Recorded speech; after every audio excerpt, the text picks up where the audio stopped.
All right, chat. How's everyone doing today?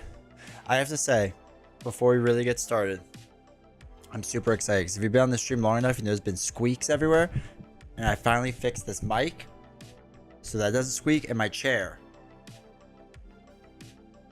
doesn't squeak anymore.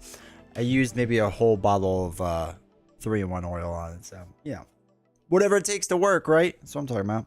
Anyway, Beast Snow, congratulations, man. First one here. To be fair, I forgot to let YouTube in for about 5 minutes, so there was that. Well, not 5 minutes, I guess. Like, they've been live for 30, so a minute and like a half. But I hope you're doing well.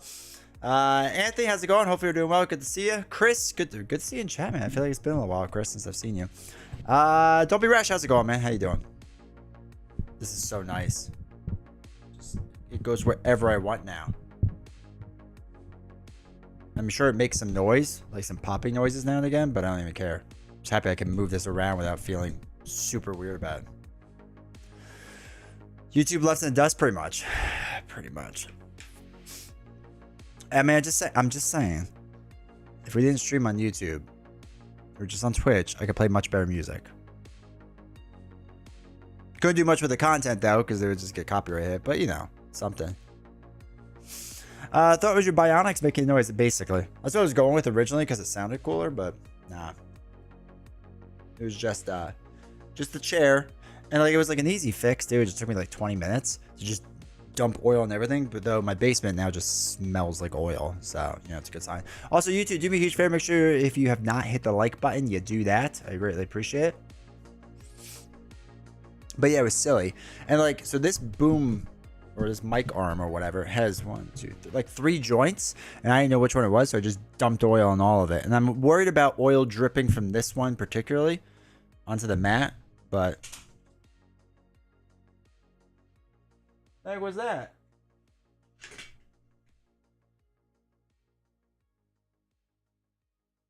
Something fell.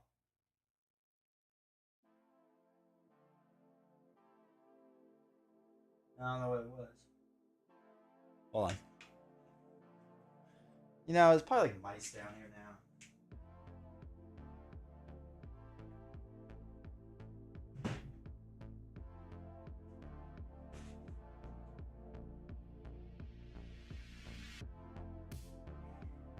I don't know, Chad. I don't know.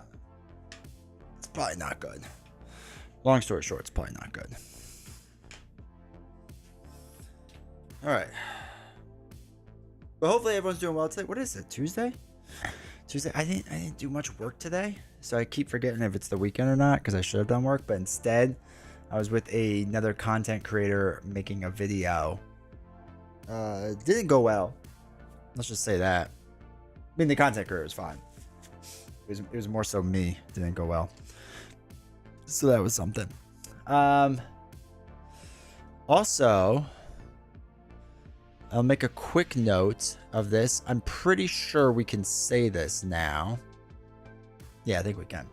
All right, so, you know, Thursday and Friday, we have back-to-back novel streams. Get hyped, get ready.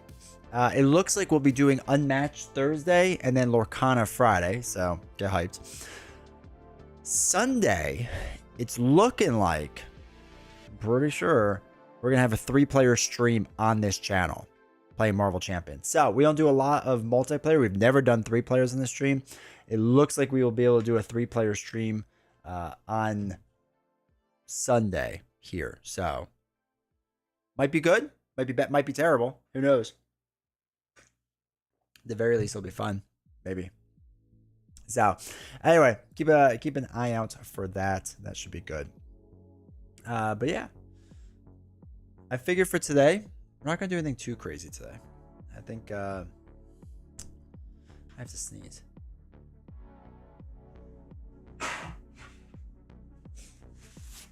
I figured for today, I didn't know what to play exactly. What's the Adam match content? So we're going to play probably Houdini and the Genie first, because that's a small box and that makes the most sense. And we'll do PvP. If there's time, we'll get into like some of the other PvP stuff. But I think that's I don't know. I think it only takes like 20 minutes. So we'll do that first. We've never played Novels and I, so depending on how it goes and how we feel about it, we may play and then switch and see how that goes. If we have time to do Cobble and Fog, we'll do that too. We have Tales to Amaze. I may just do that in a separate stream solo first, and then get her into it after that, right? We'll see. It'll probably find its way into the rotation. So we're also soon, probably like in the next few weeks, her and I will start playing Star Wars Unlimited. So that'll be happening soonish. So get excited for that. That should be good. Hopefully it'll be good. Hopefully it'll be fun. But we have stuff. We just gotta do it. So love Tales to Maze. Yeah, I heard it's good. I mean, I heard it's all good stuff. I have been on the lookout because it's Amazon Prime, or there's some Prime sales going on or whatever. But I guess Prime Day is like in a month or a couple weeks. And I'm watching these Unmatched stuff to see if they go on sale, because I may just like invest in a bunch of them. Because like I really want to get like a bunch of the Marvel ones, Beowulf and Little Red Riding Hood. I want to get Buffy, even though I hear it's bad. And then like the Volume 1, Volume 2 thing sounded cool. So I feel like I should get that. I don't know. I'm just going to start investing in a lot of things. Oh, well. Oh, yeah. There's one with like Shakespeare, right? So I want that. Is that the Volume 2 one? Is Shakespeare? No, it's Slings and something. What's Volume 2? Because there's a Volume 1. Oh, Volume 2 right there. Legends. Okay, right. Okay, yeah. Bigfoot's my favorite. I think it just went out of print, though. Managed to get at PAX. Come on. What was Bigfoot with? There's random ones that have gone out of print, which is really sad to say.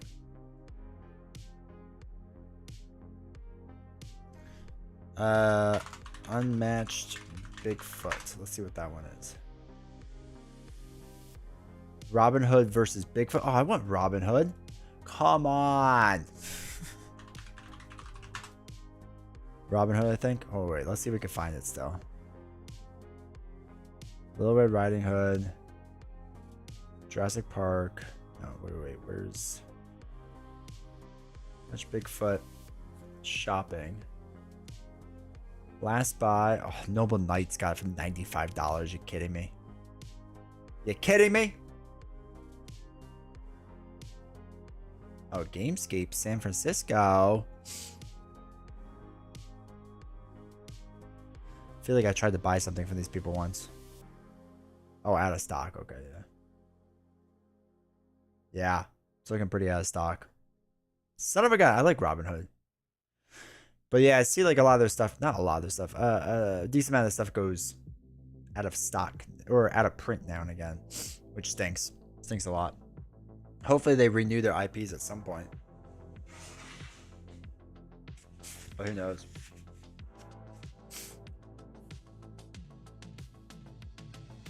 But that's all right. I have enough other games that I'm invested in with, especially Lorcana, Star Wars Unlimited, and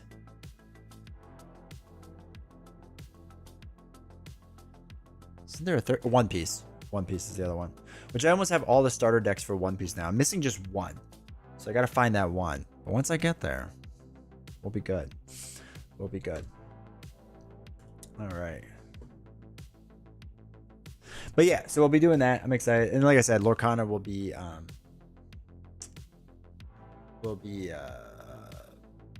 Friday, which is always fun.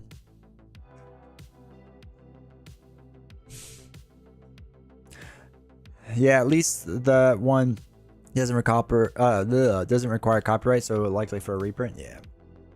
Do they Kickstarter Unmatched? Is that how it works?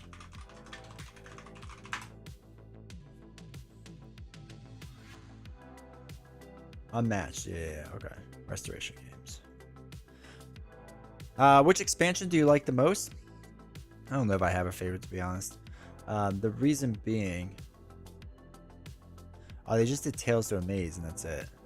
Interesting. I don't have a favorite, per se.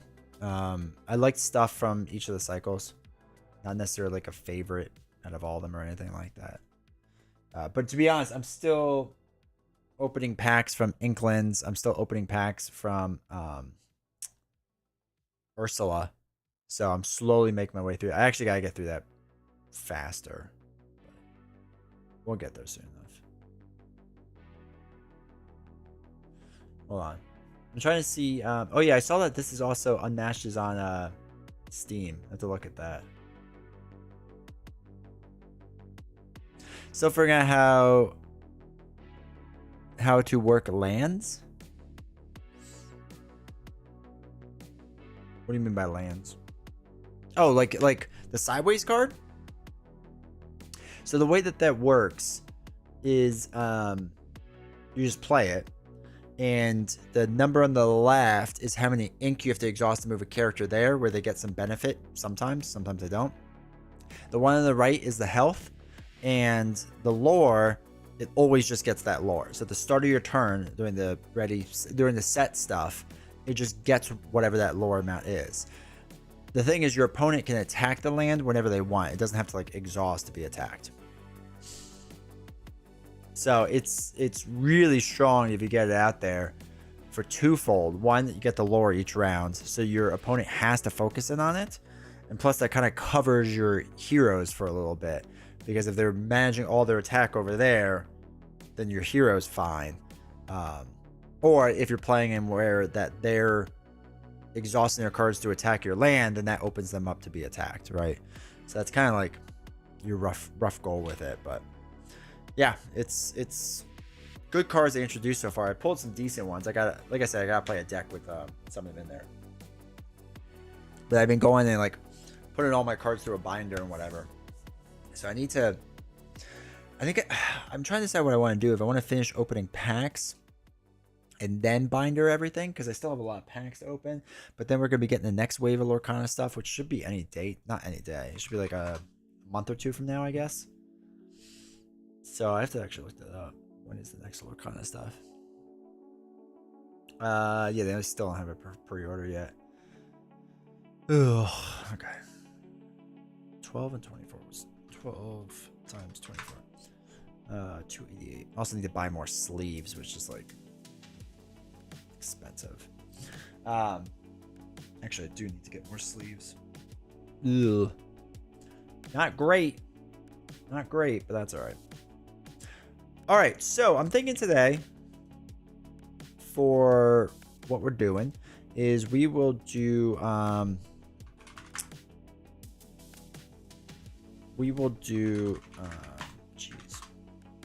Marble Champions.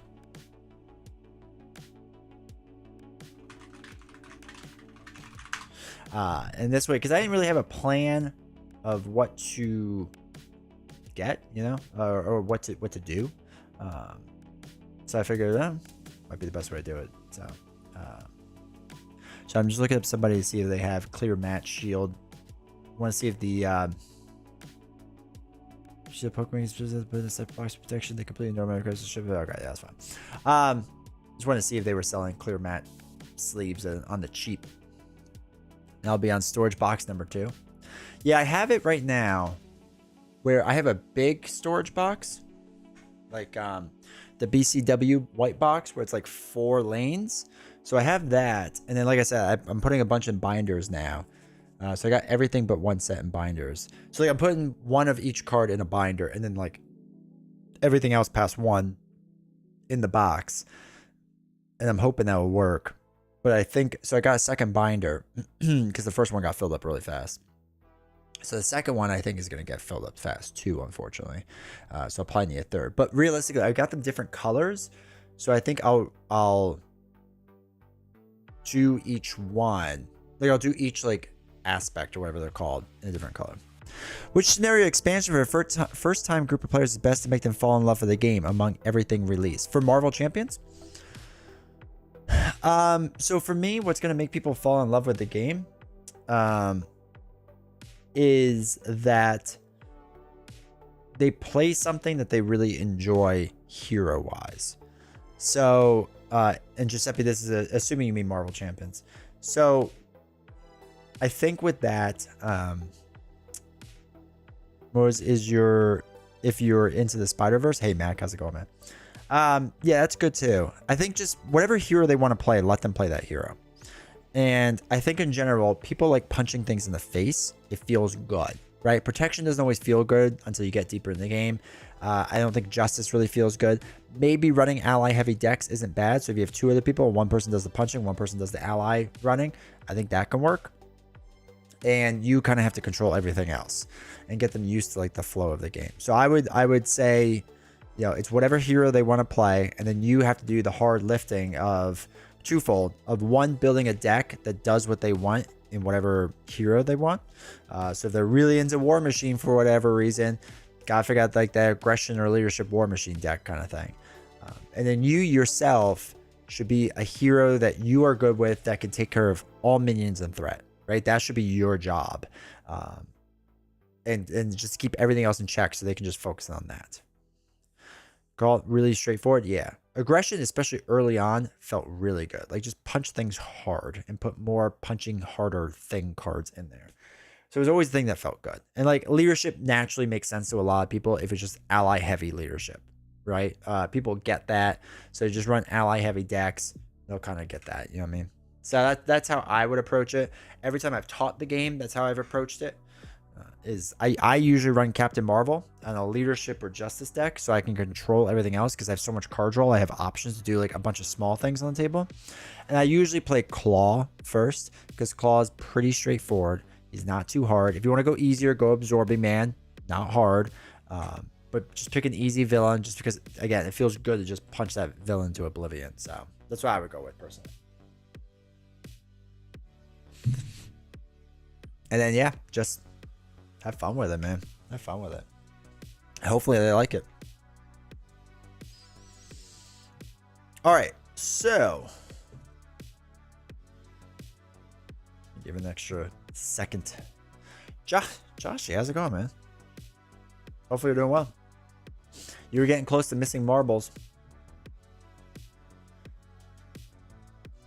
But yeah, that's what we're doing tonight. You didn't recommend Loki, your favorite villain? Oh my god.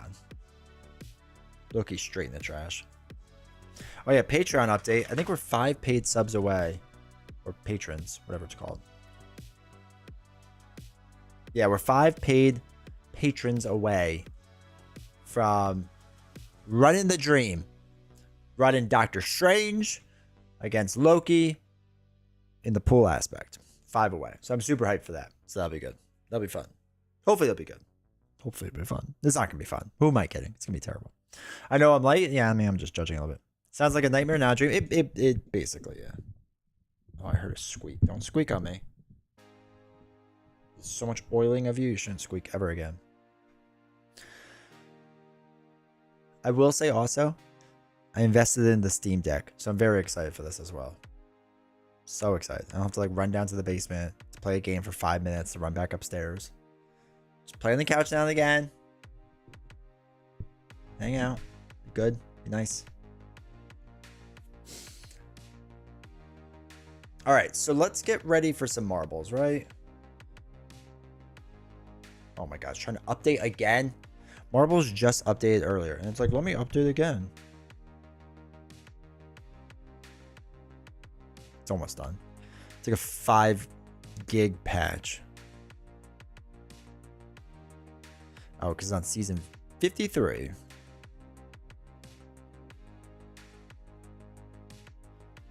That's some first world problem listening right there. Yeah, right? You get it. You get it. Let's turn it off for a second. Ooh, that sounds really high for this game. Okay, so let's pop over to the desktop. Gifting is here. Cool. I don't care. All right, we've done a lot of royales recently. Do we switch to races? Do you have a new favorite, or is Valkyrie still your number one? So Valkyrie's actually never been my favorite hero. I just respect her greatness, as I think everyone should. So my number one is Scarlet Witch, and has been for quite some time. So Scarlet Witch is my number one. Valkyrie is like top 10 for sure. Oh, let's see a race? Okay, cool. It's good enough for me. No, we need to first do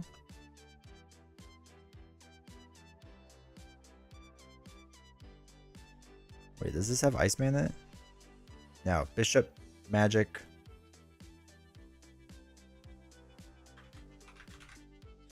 Iceman. 52 heroes.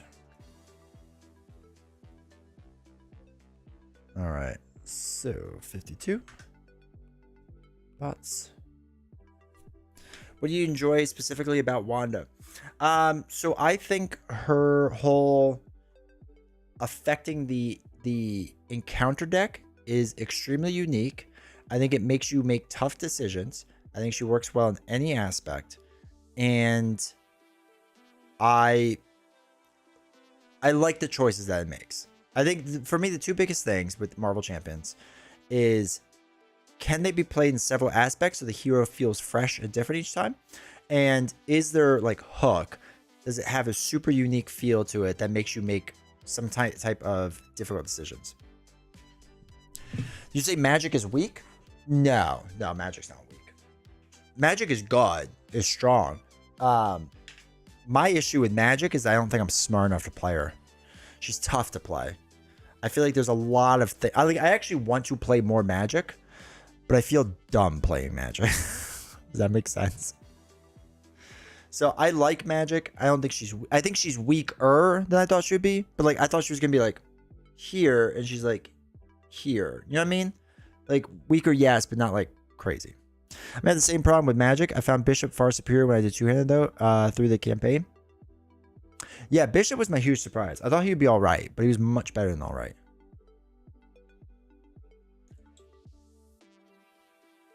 Somebody heard the Midnight Suns? Wait, oh, was I just mocking her in general? Like on the game?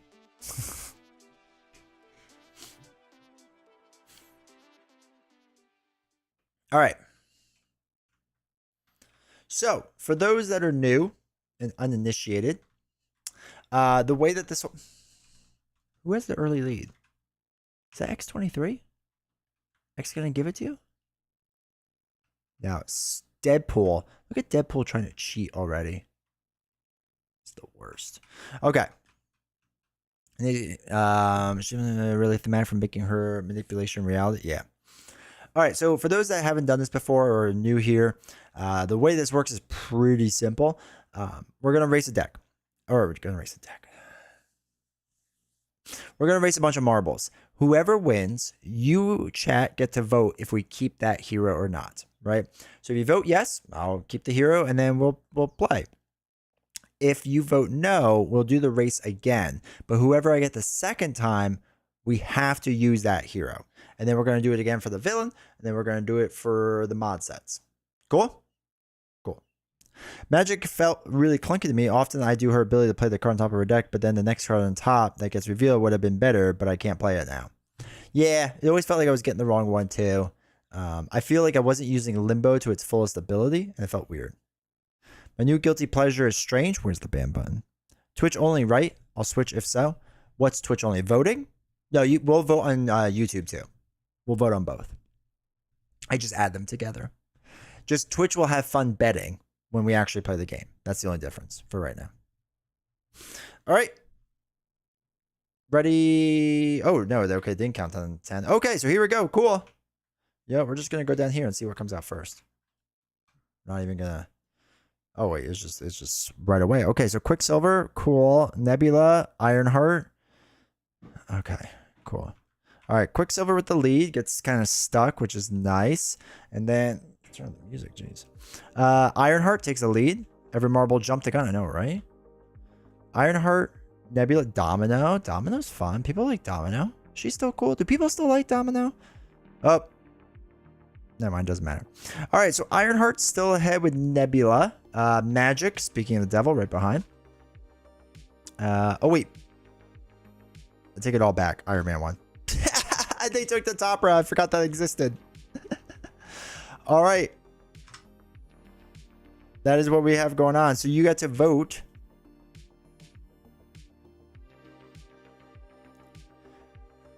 Again, do we keep Iron Man? Yes or no? If you vote yes, we'll keep him. No, we'll go marbles again, but the next one has to be done.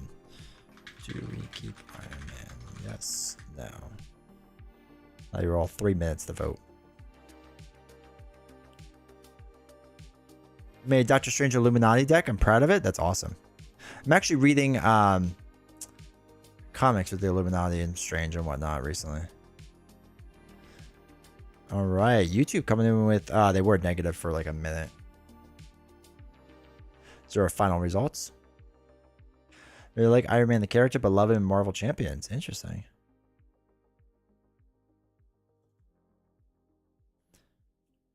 Can't believe you added Quicksilver? Of course I did. Iron Man protection? It's like the only way to play Iron Man now. So sad. All right.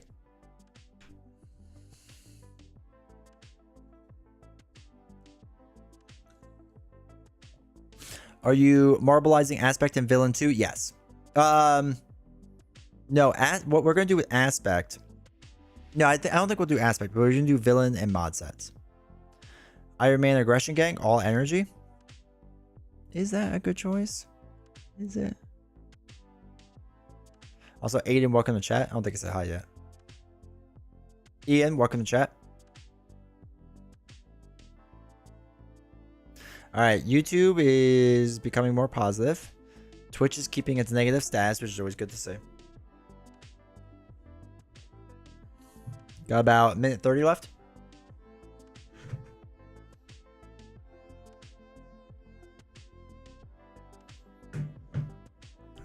I love to see Iron Man something other than protection. Yeah, me too. I feel like that's the only way to play him now. This is one of the reasons I don't love Iron Man anymore. Is because everyone just plays in the same aspect. And I get so bored of that. I find I play heroes in one, maybe two aspects exclusively. Where I do a certain change, I change heroes. Do you do this? Do you do this to try to play all aspects with heroes? Yeah, so I will, especially when I review heroes, I'll play the hero in every single aspect.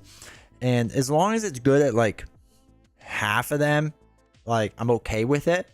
Like when they're only good at one, it's a trash hero. Like I don't like the hero then. If they're good at two of them, they're usually okay. If three or more is like phenomenal. Like, that's what I'm really looking for.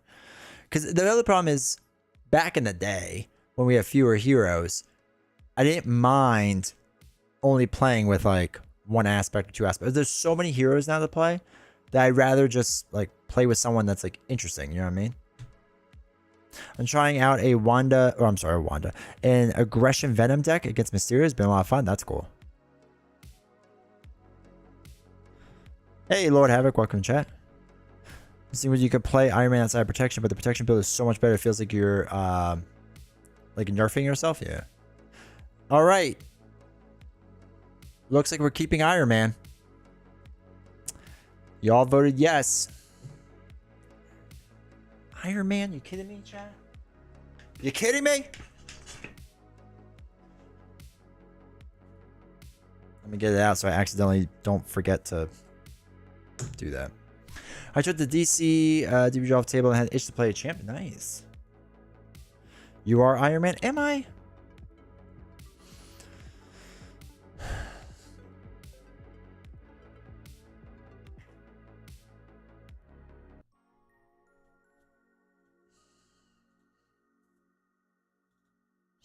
Does he have all the villains in it? Apocalypse 2. Okay, 45 villains. Wait. No, yeah, that's right. 45.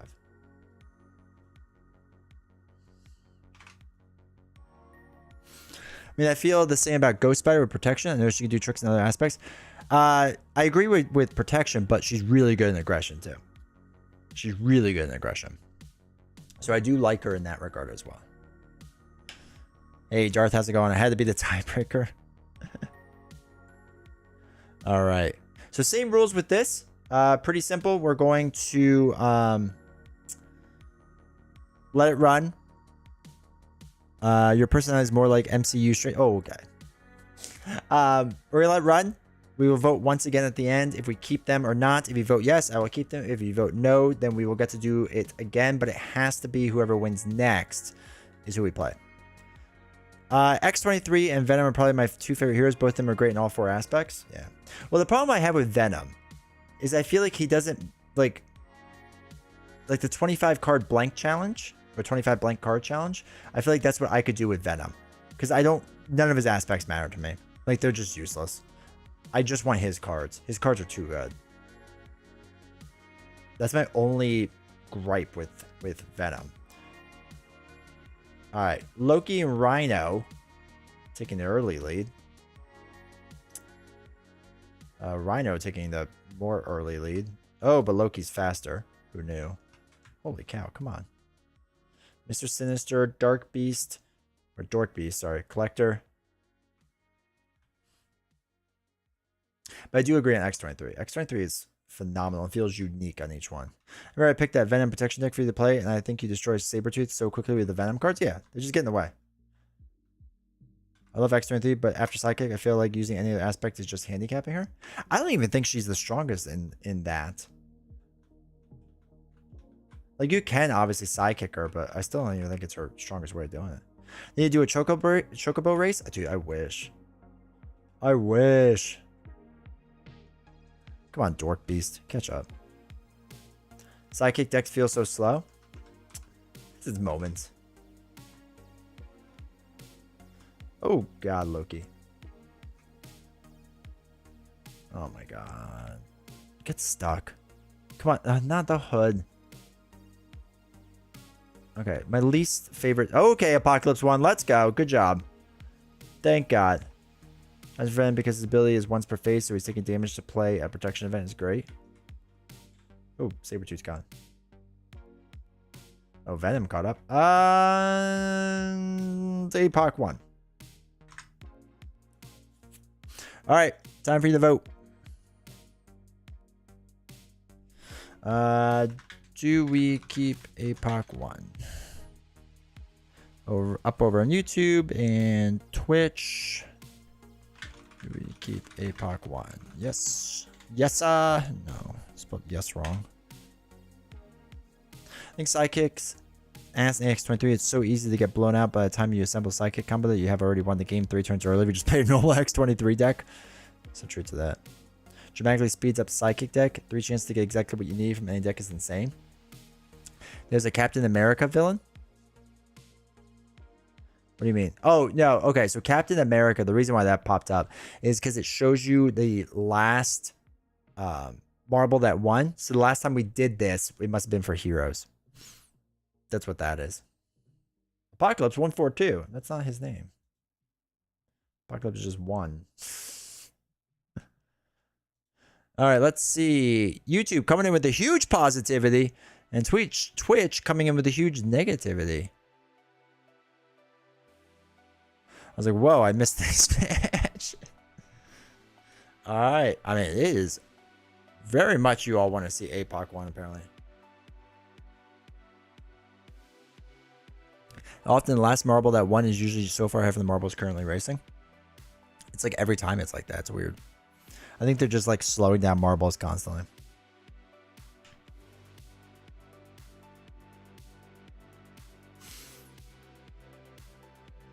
All right, got about a minute left. Chickens is slowing down. Chat, I can't even tell you how nice this is. That's not squeaking constantly right now. It's the smartest thing I've ever did. It's not many smart things I do, but this is one of them. All right, YouTube's still running away with the positivity.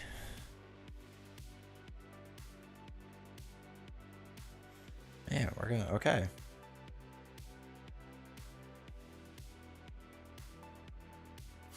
Problem is, Twitch, there's just less of you.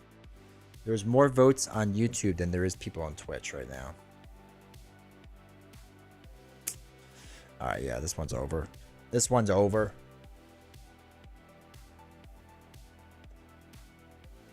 Somebody went crazy on Twitch. Apocalypse Juan.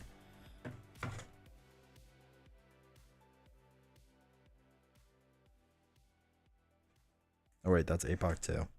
You got the wrong deck. What a loser. Alright, Dark Beast. Okay. What is the other mod sets with him? Prelates and Dark Riders and Infinites. Okay, Dark Riders and Infinites.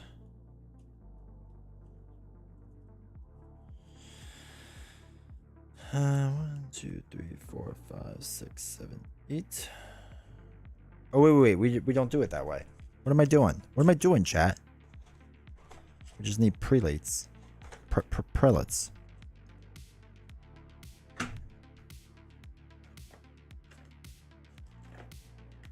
Where are they?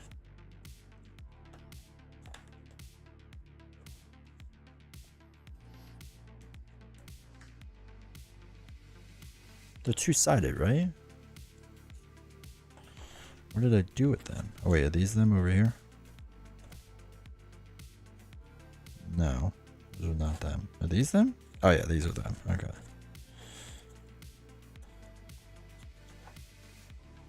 Three, 4, 5. Okay, cool. Wish you luck on a good stream and some wins, even if your first 5 turns are assembling a suit. Yeah, it's not gonna go great, Bob. We're on Thursday stream. Looking forward to it. Are you out of here, Steven?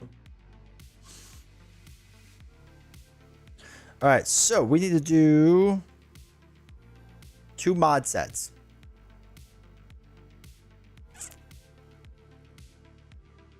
Oops, that's all I need. Mods. 91 mod sets.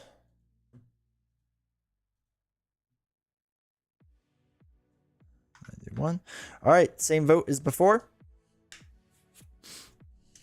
Let's see where we end up. Hopefully something easy, right? You know what you need to do with Iron Man? What's that? Get a Hulk. All right, let's go. Same exact rules as before. If build out, dear God, no, not gonna happen. You either vote to keep or vote to get rid of. Wait, did I exit the poll? I forgot to exit the poll. Sorry, chat. Where did my marble names go? Why are my marble names gone? You know, you hit one button and then messes everything up.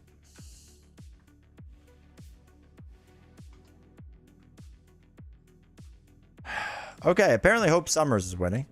How do I get the names back? Forward down, slow-mo view. Left alt. There we go. We figured it out. All right, I don't know how to get rid of the menu now.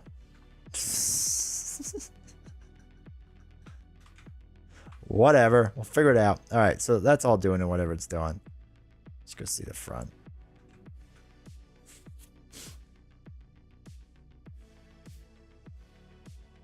Go away, menu.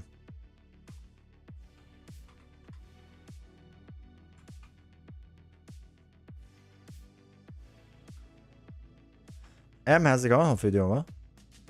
She-Hulk is obviously not in this race. That's just the last marble. It shows it for whatever reason. Oh, you can slow it down with T. Yeah. All right, so Hope is winning, which is good. And Super Strength. I feel like this is a really good combo, chat. You should let me keep that. I think that could be fun for all of us, right?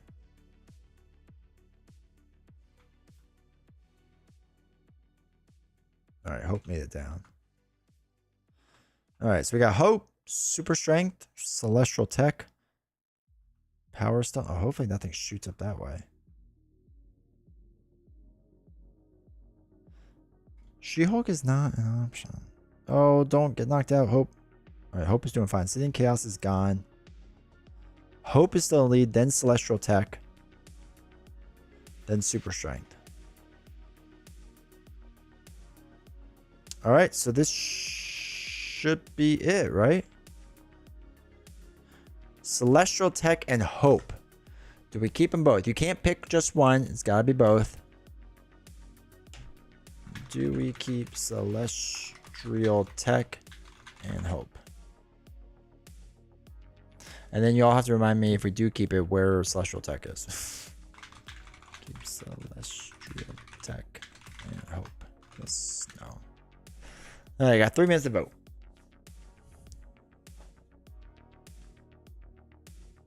What's in Celestial Tech? No idea. I don't even know what set it's a part of. Was that new? Was that Age of Apocalypse stuff?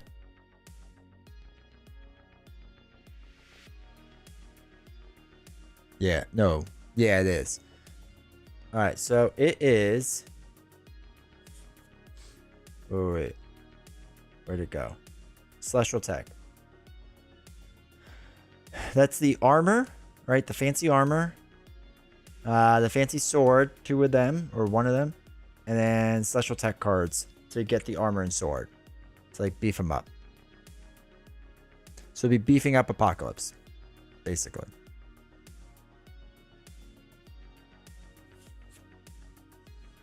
Of course, you all vote yes for that.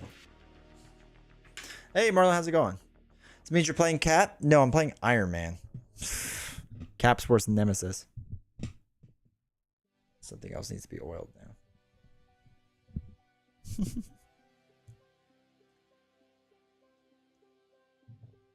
His tech versus Iron Man. Yeah, right? It's a competition of tech. That's cool. Is it?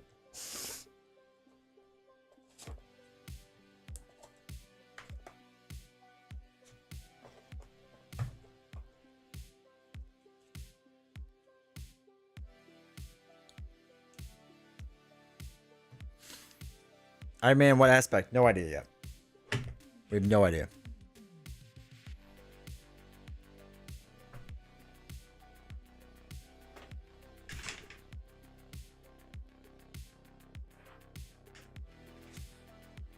God, Iron Man's stat line with a 2-1-1. You kidding me? Yeah, the APOC 2 upgrades.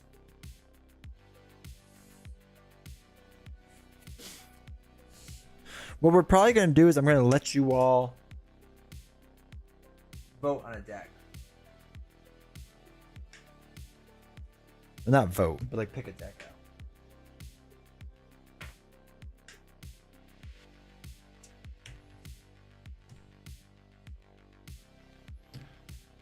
All right, it is running away. Yes, like it's not even close.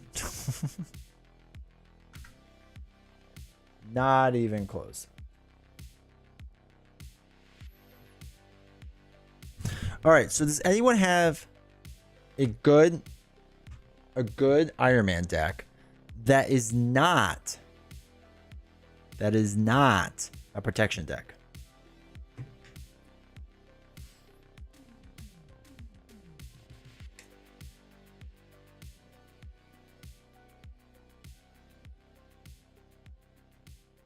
Oh wait, dropped on the table.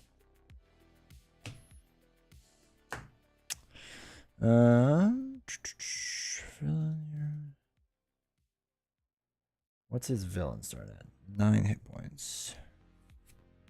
I start at 9. Cool.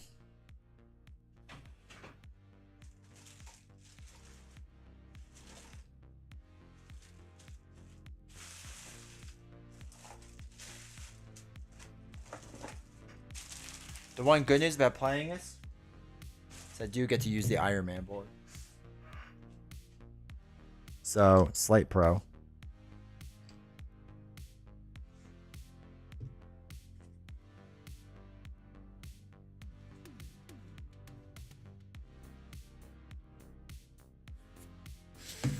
This looks like fun.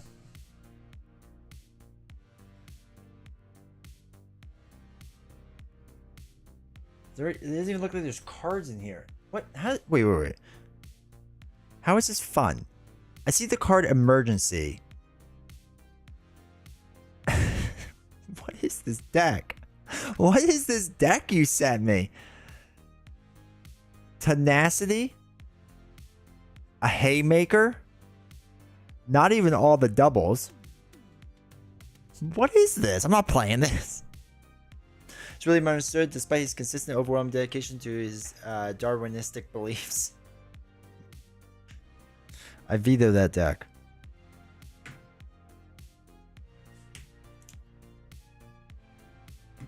Anyone else have a good one? Actually, what is the best?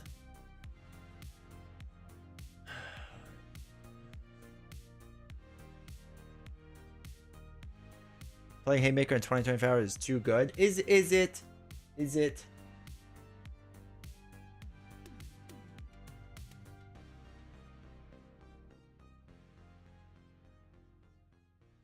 Avengers leader. I'm not doing pre-con. The swing cost of tech these days is hilarious.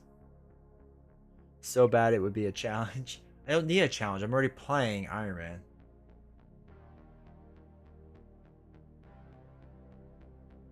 On my watch, Iron Mine. That's a digging deep deck.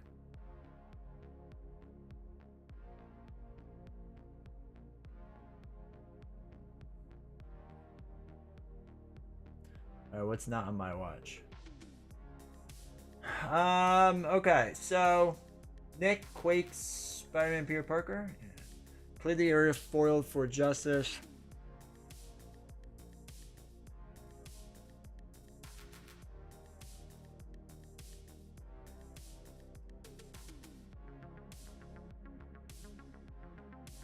Let's keep those two up for now. Dr. 20.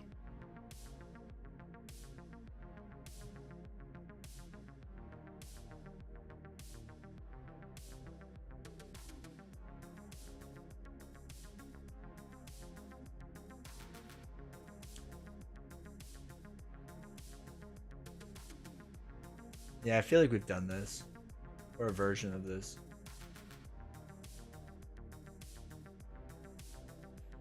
And just punch it. Alright, here's what we're gonna do. Here's what we're gonna do, chat. You're gonna vote. So, there's Iron Mine, which looks like this. Okay. Then there's Not on My Watch. Right? Yeah, Not on My Watch, which is the Justice one. Or the Nelson deck. Okay, so those are 3 options. Put them in chat so you can all see them. So we can vote.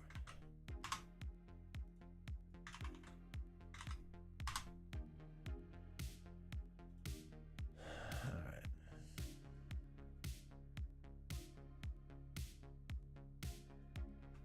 Which deck? What's it called? Alright. Iron Mine, Not on My Watch. Hey Abby, how's it going? Nelson's.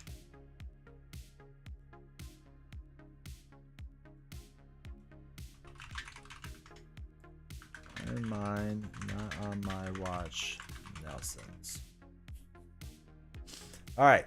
3 decks to choose from. 2 of them are leadership, 1 is justice. Y'all get to vote. Whatever you vote for, that's what we'll do.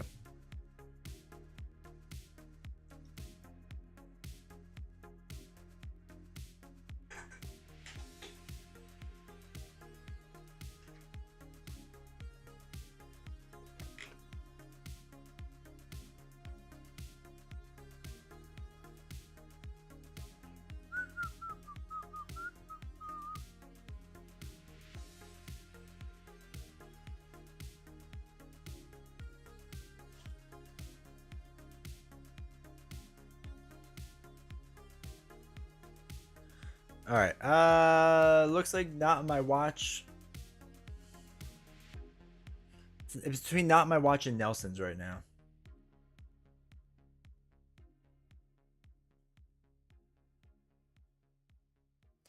Didn't you play Nelson's deck at one time and got creamed? Oh yeah. Nelson's deck and I do not mix well together. So, for the content.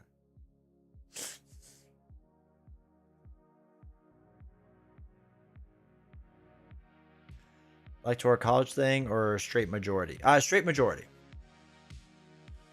If we did electoral college, Twitch would just win. Because I would just give them 100 delegates to YouTube's 1. Sorry, YouTube. So it's 7 on Not My Watch. It's 4.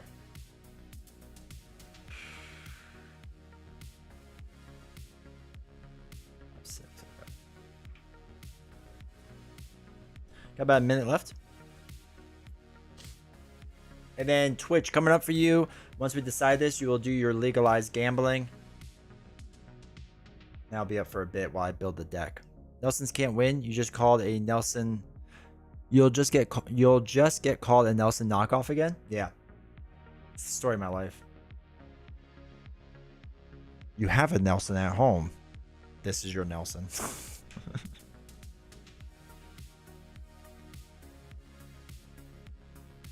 I think, you know what's crazy? I think YouTube straight up is going to carry not on my watch. You got about 30 seconds left.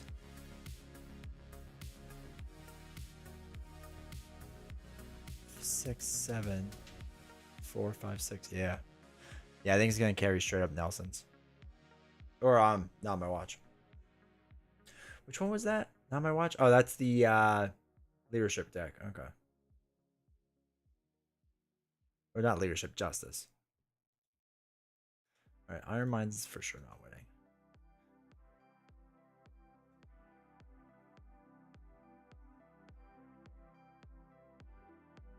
Wait, Iron Mind's 7. Actually, no, Iron Mind's gonna win. 7, 3, which is 10. Oh yeah, Iron Mind won at the end. Somebody just bet channel points at the very end? Or I didn't see it? So Iron Mind is actually gonna win. Alright, let's go. So, Twitch, it is now your time. It is now your time. Do a prediction. Will I win? Yes, no. You got 5 minutes to gamble. Alright, let's check out this Iron Mine.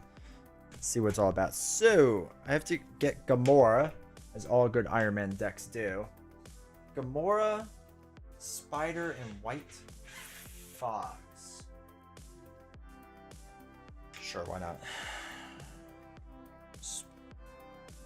Spider. Or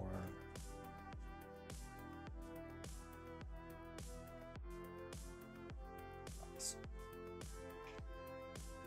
Alright, not strength. Okay.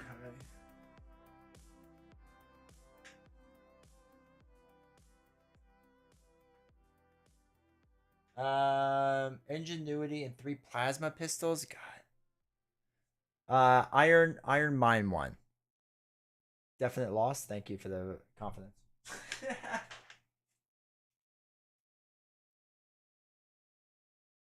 It's just a challenge of playing the weakest way possible. What's plasma pistol? 2 cost.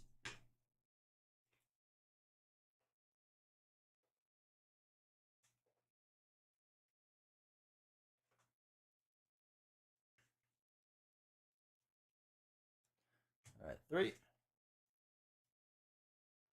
What else we got? Nothing there. All right, so now we gotta do leadership.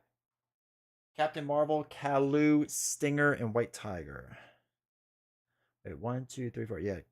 Captain Marvel, Kalu, Stinger, and White Tiger. Okay, so Stinger, Kalu, White Tiger, Captain Marvel. She's expensive, right? She's at 5. 3 command teams, 3 make the call, and 3 call for 8. Okay. So 3 make the calls, 3 call for aids, and 3 support command teams.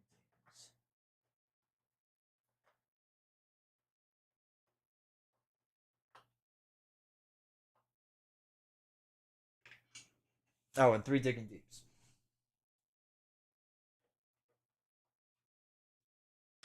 Okay, so let's make sure. Let me just put on.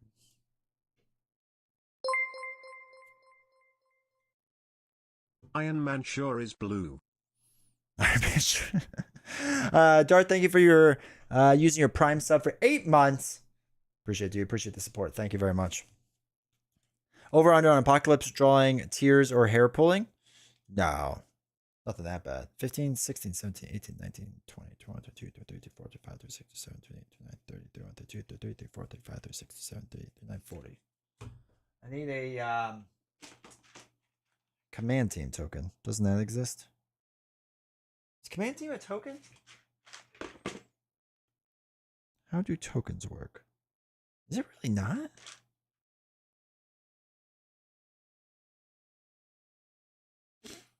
Man, I really thought they would have come out with a command team token by now. Chop Power, thank you for using your Prime sub, dude. I appreciate it. 4 months. Thank you, thank you, thank you. Thank you for the support to everyone.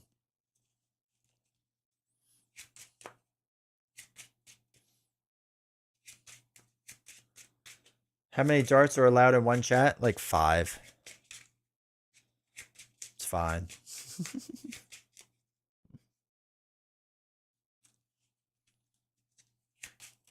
All right, so how do we set this up? I don't remember. So we have Hope. Set each unused villain card aside. Okay, can do. The Tyrant's Throne side scheme set aside. Okay, so that goes up there for now. That will go up there for now. Reveal the Heart of the Empire. Okay, can do. The first player reveals a random set aside prelate minion. All right, so we got to shuffle this up. We'll do the third one down as we usually do with the prelates.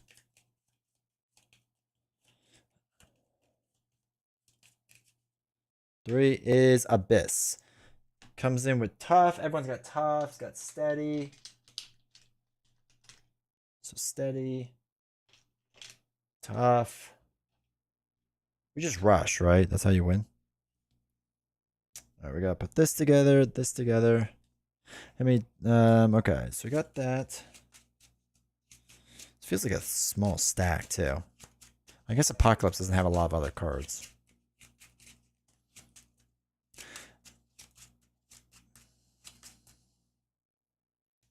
All right, we do want to get Abyss dead fast.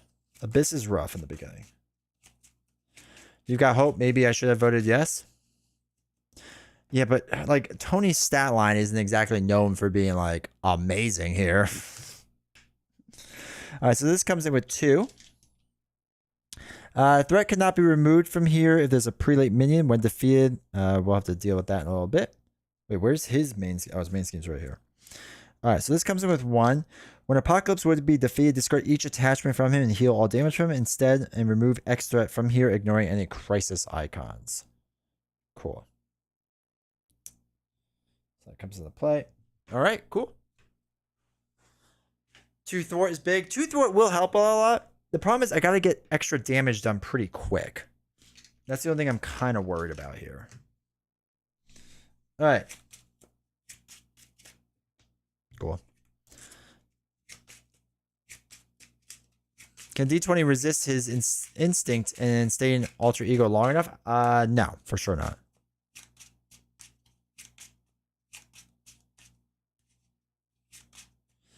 When the main scheme would be complete, remove all threat from there, and then put APOC 3 in. Yeah, no, I don't want an APOC 3 in. We're just gonna stay in hero mode. Rush with Iron Man? That's what I'm thinking, right? Seems smart to me. All right, let's give this the old college try. I never stay in alter ego mode. I always flip down, flip up. Yeah. D20 about to draw 2 cards for 3 turns. It's efficient, right? All right, 1, 2, 3, 4, 5, 6. Okay, cool. So we got the double. We are genius, so we want ingenuity now.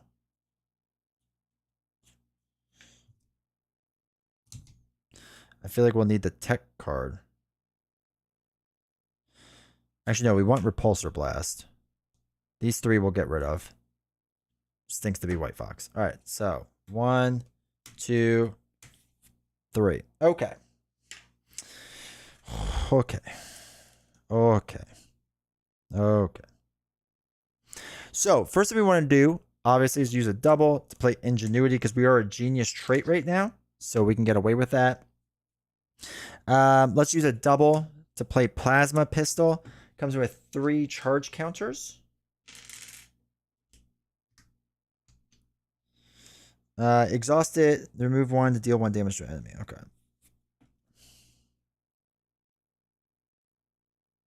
I mean, we gotta get rid of the Repulsor Blast to put in the boots. Exhaust rocket boots to gain the aerial resource. I don't really care about that. I care about the tech. So I gain 1 extra life. Futurist. Look at top 3 cards. Add 1. Yeah, but I don't need it. It just... I don't think it's going to make sense. Actually, wait. No, we'll look at that.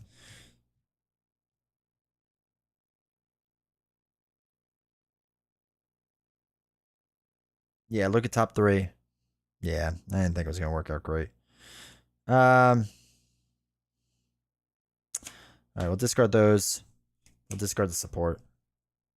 Top 3 cards, add 1 to your hand, discard. Yeah, doesn't work. You should use 8. Yeah, but it wouldn't have made a difference. It wouldn't have made a difference. The math was fine where it was. Okay, so...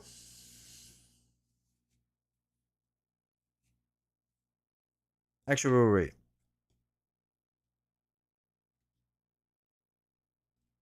Wait. No, I take this back. I forgot this was a resource in any way. So we'll hold on to Plasma Pistol and throw away the other 2. My bad. So what we'll do is use Ingenuity and throw away Repulsor Blast to play another Repulsor Pistol thing. If you got better tech, yeah, if I would have, but I didn't. So. It's fine. It's fine, chat. It's fine. Also, welcome, Zombie Guilty. I don't think I said hi. Born Enough says Hulk. I know, right?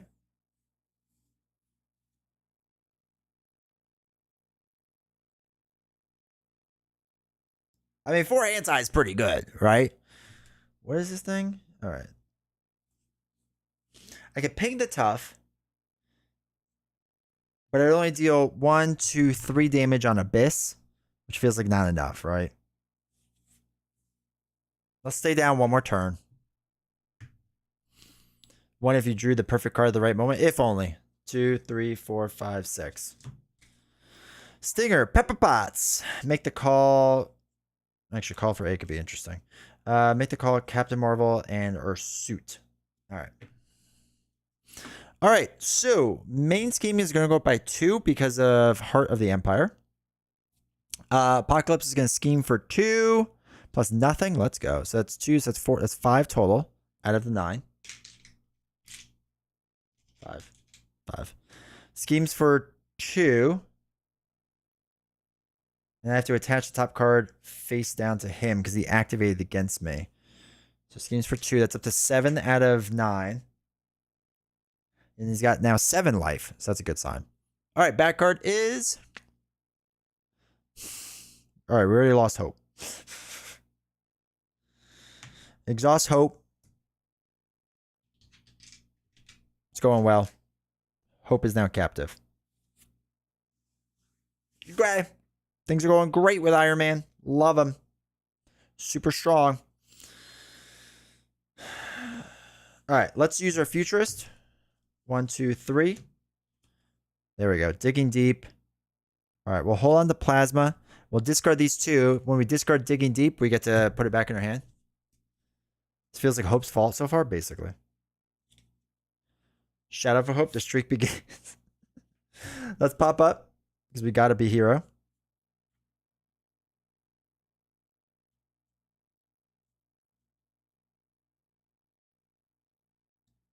One, 2. Let's use 3 cards to play Peppa Potts. So we can exhaust her and throw away 2 to play her Suit. So we get 6 more health. 1, 2, 3, 4, 5, 6. Okay. So we're built out. Things are going well. He's just going to keep taking all my cards. That's fine. Whatever. I'm going to thwart 2 off of Hope's Captor. We're going to use a pistol each once. Pings the tough. Deals 1 damage. Wait, 5, 6, 7, 8, 9, 10. Okay, that's going to advance Apocalypse 3 already. But I think we have to let that one go. Oh, wait, we can use Ingenuity to play Stinger. Because we're Avenger now. God, my eye. All right, we'll use Stinger. 7, 8, 9, 10. 7, 8, 9. Yeah, still pops. That's fine. We'll use Stinger to remove the last one off of Captive Hope. So at least Hope can ready again. And I could use Hope. All right, let's ready up. All right, so I get 1, 2, 3, 4, 5. Wait, 1, 2, 3, 4. Yeah, 5 hand size. 2, 3, 4, 5. All right, we got the helmet. We got Arc Reactor, which is nice. Digging Deep and a Gamora. Okay. So it's going to go by 7, 8, 9. So when the main scheme is completed, remove all threat from it. And reveal Apocalypse 3. Cool. So he's up to 10 life. Abyss is going to activate against me. After Abyss activates against you, we'll have to deal with that. So Abyss is going to attack for 2. We'll have...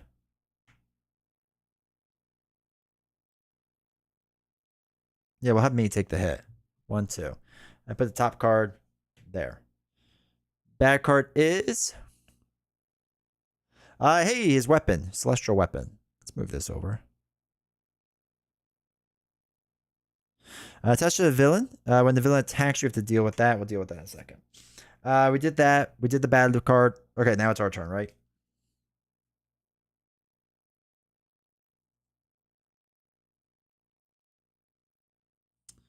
So let's do...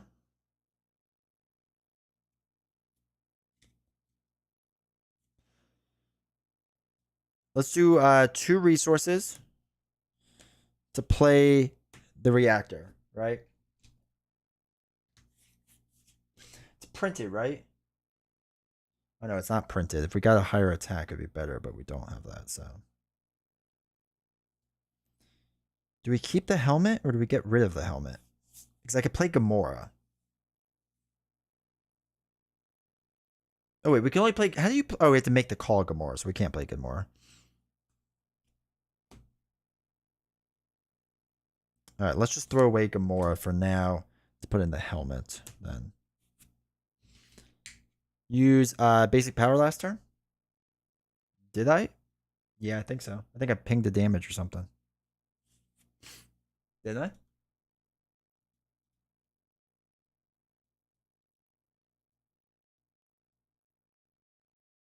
Good luck. I'll have to hop and catch the rest of it. All right, take care, Darcy. Yeah, I had him exhausted for something.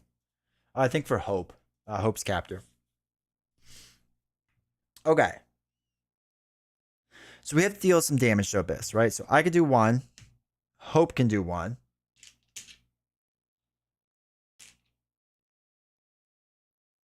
Let's use Ingenuity to exhaust Rocket Boots and spend aerial resource to gain aerial. So remove 1 threat from a scheme. Oh, wait, we can't. So that doesn't matter. That's fine. We'll use the pistols twice. Deal 2 damage, so that's 5. The problem is he's not dead because he has 5, 6, 7, 8, 9 life right now. So we'll use Arc Reactor to ready ourselves up. And then we can swing for another 1. So that's 6. Cool. And then we'll ready up. We're going to save Stinger to get hit in the face in a little bit. All right, so we have 1, 2, 3, 4, 5, 6, 7 cards we can draw up to, right? 1, 2, 3, 4, 5, 6, 7. 2, 3, 4, 5, 6, 7. Man versus Abyss, I know, right? All right, Sonic Punch is nice because at least we could do a big hit. Pulsar Blast might be nice. Okay, I feel a little better. Champ D22 Amateur with tempo here. I know, right? 2 goes on to here. Once we get rid of Abyss, I think we'll be doing better. All right, so he's gonna attack. Stinger's gonna take the hit. It's the force interrupt. So when the villain attacks you, discard the top card of your deck. A fist. You are stunned. Discard this card. Okay, that's okay. We get to discard the cards. So that's nice. Stinger's gonna take the hit. So it's gonna be 3, 4, 5 damage. Knocks out Stinger. See ya. Abyss is gonna attack. I'm gonna take the 2. 1, 2. Takes the top card. Has even more life. Why not? Bad card is caught off guard. Discard upgrade or support I control. Let's get rid of one of our pistols. Sad. Okay.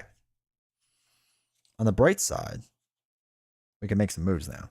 So he's got 5, 6, 7, 8, 9, 10, 11 health. And we've done 6 damage. So that's 5 left.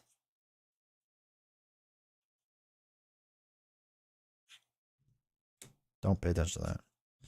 I have 3 cards left, which is not great for Repulsor Blast. Why is there Apocalypse, or why is there Hope Summers? Because the marbles chose her. Actually, White Tiger can draw pretty well, right? Because we're on stage 3, so we could draw 3 cards with White Tiger.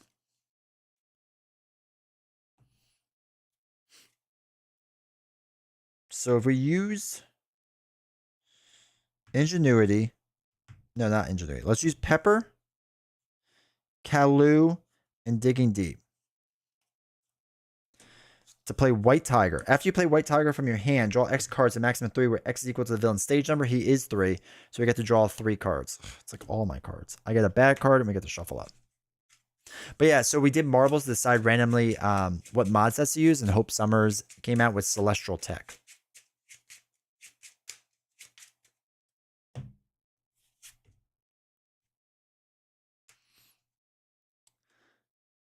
Anyone see the JM2 drama? No.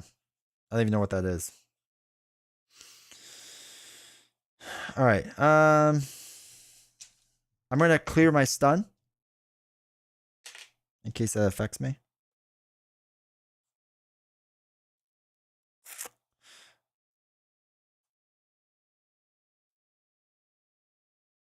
Let's get rid of Stark Tower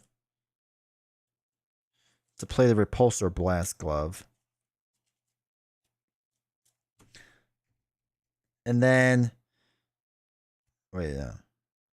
Oh no, that's not a thing. We'll just play it to deal damage. So we deal 1 damage. So that's 7 out of 5, 6, 7, 8, 9, 10, 11. Then discard top 5 cards. 1, 2, 3, 4, 5. See what the energies are? All right, 1, 2, 3. For each print energy, deal 2 additional. So 2, 4, 6 damage. So that's 6, 11, 12, 13. So it's 5, 6, 7, 8, 9, 10, 11. Okay, so that's all of that. Then we discarded White Fox, right?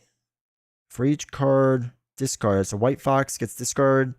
So we put White Fox into play. So that's gone, or Abyss is gone. We lost 2 make the call on command team. All right, so Abyss is gone. We can now remove threat from there.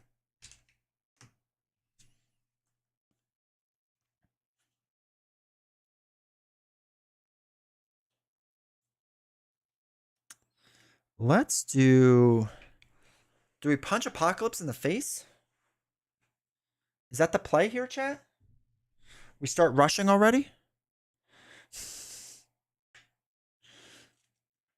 No, that doesn't make sense. So if we do Heart of the Empire, then we have to put another prelate in, and we have some attack to punch the prelate in the face. Maybe we do that. Sean points were as good as mine, but then I feel like you really turn this around. It's crazy. I don't even know why you would doubt me. All right, let's do that. So let's have Hope thwart 2 off of Heart of the Empire.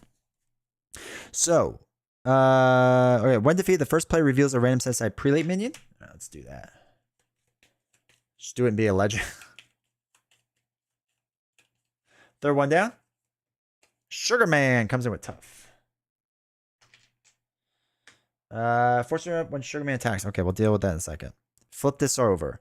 So this is now 3 on that side with 2 things. So 2, 3. Okay. So what we can do is White Fox can ping the tough off, right? Done. We just gotta do 5 damage.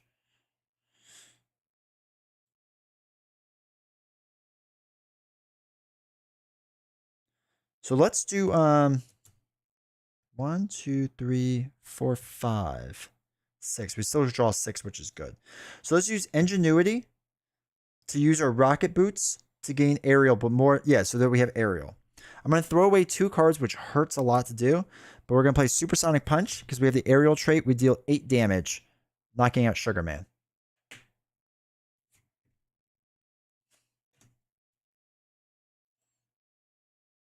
While aerial, we can use this to remove 2 threat.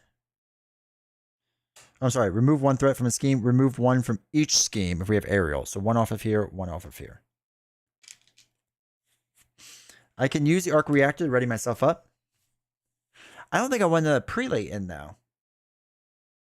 It doesn't make sense.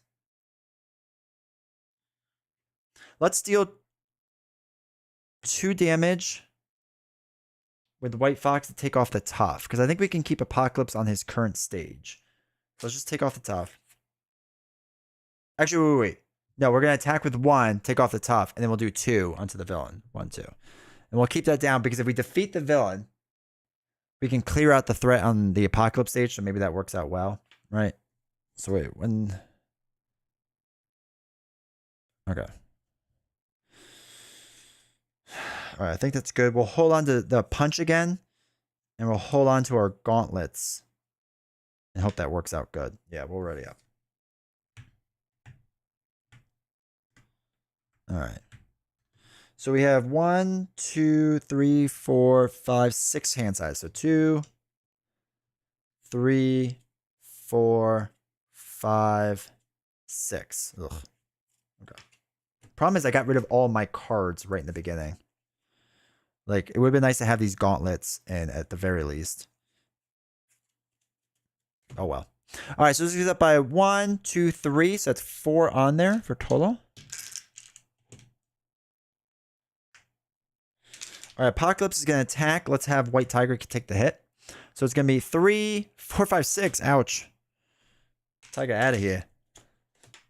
All right, we're going to have 2 bad cards. The first one is... Gang Up. The villain, each minion attacks you. So the villain's going to attack me. What do I have? 12 life? I'll take the hit. So it's going to be 3. Attach this card to Apocalypse. So he gets +1 attack. So that's 4 damage. 1, 2, 3, 4. And attach to Apocalypse. He gains Retaliate and Stalwart. All right, so we're probably going to have to try to defeat him now to flip him to get rid of his attachments, right? Because these are 2 bad attachments. The only way we get rid of them is knocking him out. We have Supersonic Punch to deal 8 damage. We won't get Retaliate because we will defeat him, right? That's how that should work. Unless they change that rule on me again. So... let's first use Ingenuity to gain Aerial. And let's use Pepper Pots and a Digging Deep to play Supersonic Punch and deal 8 damage to him. Now, we shouldn't get Retaliate from this, right? Because we're knocking him out. And his Retaliate goes away. Maybe we do now. I don't know. I don't know how it works. You have to let me know, chat.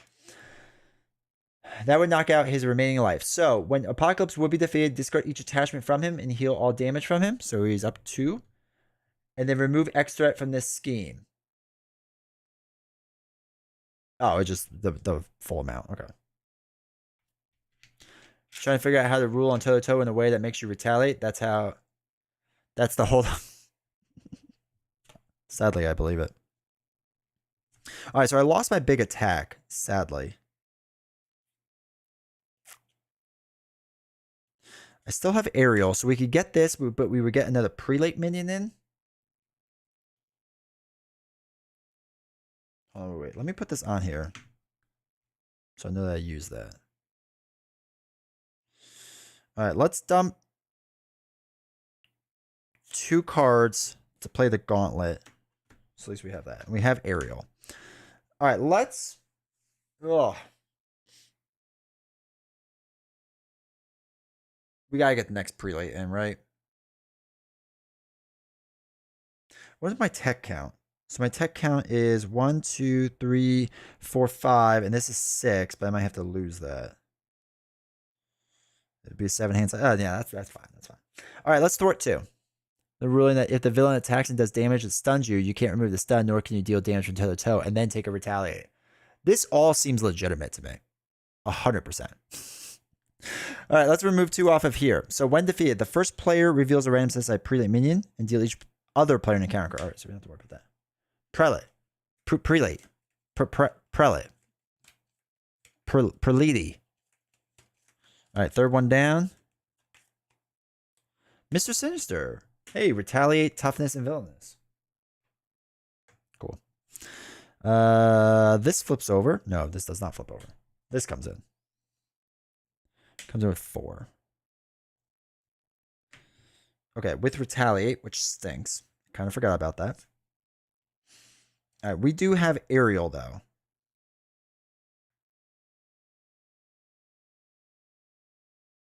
What do we have? 8 life? Okay, I think we'll be all right. So let's have White Fox deal damage, knock off the tough, but gets retaliated. So she dead. So now we just gotta do 5 damage. So use Arc Reactor to ready yourself up. So we can do 2 damage because we have aerial. And we get hit with the retaliate.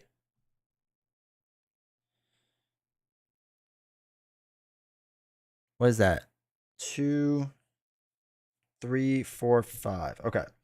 So I'm going to hit for... Wait, did I just take damage off of him? Or did we do damage to a... Oh, no, that's to me. That's from retaliate. So I deal 1 more damage. I get hit with retaliate again. I'm going to have the plasma pistol. Deal another damage. I get hit with retaliate. It's up to 4 damage. Hope does the last one. Knocks him out. I will then flip down. Actually, before I do, I'll use the helmet to remove 1 threat off of here. And then I'll flip down. We lost this card. And we'll hold on to Captain Marvel just in case. Alright, ready up. Draw 6 cards. So 1, 2, 3, 4, 5, 6. Okay. 2, 3, 4, 5, 6. And then we'll probably have to heal, but that's okay. All right, so this goes up by 3, 4 total. Apocalypse is going to scheme for 2. Attach this card to Apocalypse, of course. After Apocalypse schemes, place 1 threat on each side scheme. Okay. So 2, 3 total brings us up to 4, 5, 6, 7 out of 10. And then we place 1 on each side scheme, so this goes up by 1. Okay. And then our bad card is Wolf Among Sheep. When revealed, the prelate minion activates against you. Otherwise, Apocalypse activates against you. I can't stand the retaliate ruling. Like Zola needed a buff right here before I was considered doing a team up vid against him. I know. 2, 3 plus nothing. So that's 4, 5, 6, 7, 8, 9, 10. All right. So when the main scheme, actually this goes up by 1. Let me do that before I forget. The main scheme went up. So we go to Apocalypse 4. Comes in with Stalwart.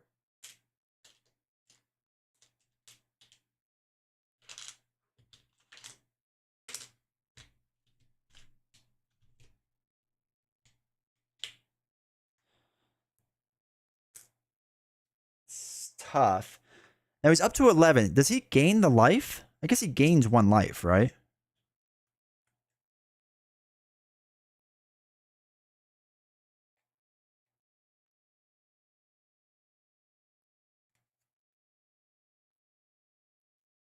Doesn't really say. I assume he gains a life. Does the attachment trigger since it came into play after? Yes, because it's a response. So it's after he activated. So if it was interrupt, no. But because it's after he schemes, so he schemes, and then we place the 1 threat. And I think we already did the second 1 threat, right? I'm going to say he goes up to 1 life. I'm not 100% sure. It makes the most sense to me that he would. So I'm going to go with it. Oh, okay, chat. We just need to remove 5 threat and deal a lot of damage. I feel like we can do it. Yeah, we can do it. We could do this. The problem is the next prelate minion that comes in, but prelate. All right, so let's heal the 3. 1, 2, 3. Let's look at the Futurist. 1, 2, 3. Okay, get rid of those two. Keep the double. Let's flip up. Let's assume the attachments weren't attached until the activation resolved. No, because it just says attach this card to the Apocalypse, so you do whatever the boost is. So it should attach right away. Because I think the actual order is you do whatever is the boost first, like with the star icon, and then you resolve everything else, if I remember correctly. Shouting prelate. I know D20 and Josh, you can't take this approach with content creation videos, but I've personally been so much happier playing cards as printed and grim ruling if I really can't figure it out. Not only is it tedious to keep up with finding rulings, but half of them are complete rubbish anyway. Yeah, I get it. I hope everyone remembers to have fun. How dare you? How dare you suggest we have fun in this game? There's no fun. All right, so...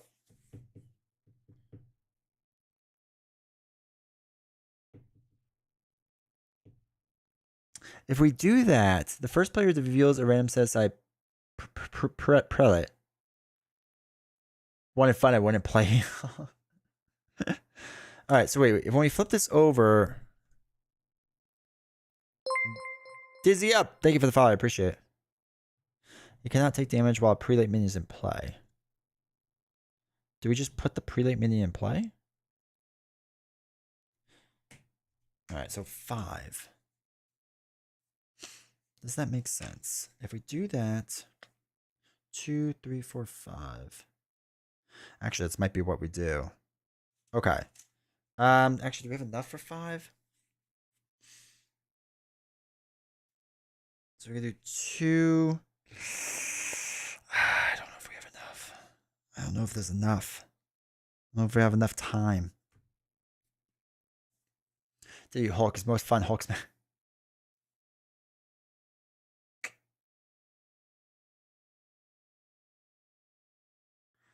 4 damage. Okay, actually, this might work. Okay, so what we're gonna do, I think we got this. Not got this, but like we're doing okay. So we're going to ready up with arc reactor. We'll use ingenuity to fly. So now we have aerial. Ugh, feels so dated to do that. Let's use the helmet to reduce to remove threat by 1 off of everything, but it's really just 1. I'll do 2. Hope will do 2. It gets rid of Tyrant's Throne. So with that being said, we get a set aside random prelate.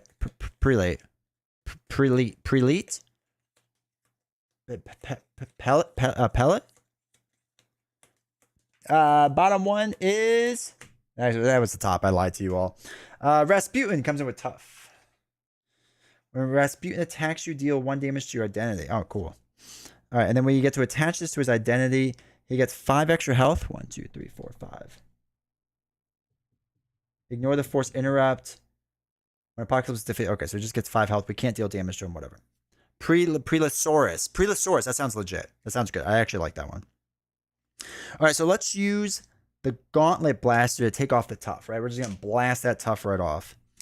Then we can do... we're going to be playing Captain Marvel. So we're going to do 2, 3, 4, 5.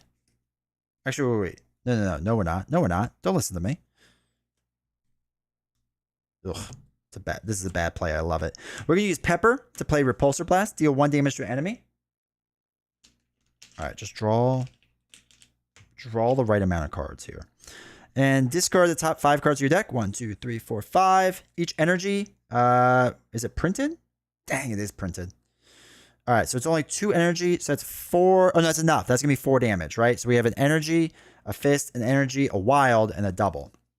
So that's 4 damage. Takes out Rasputin.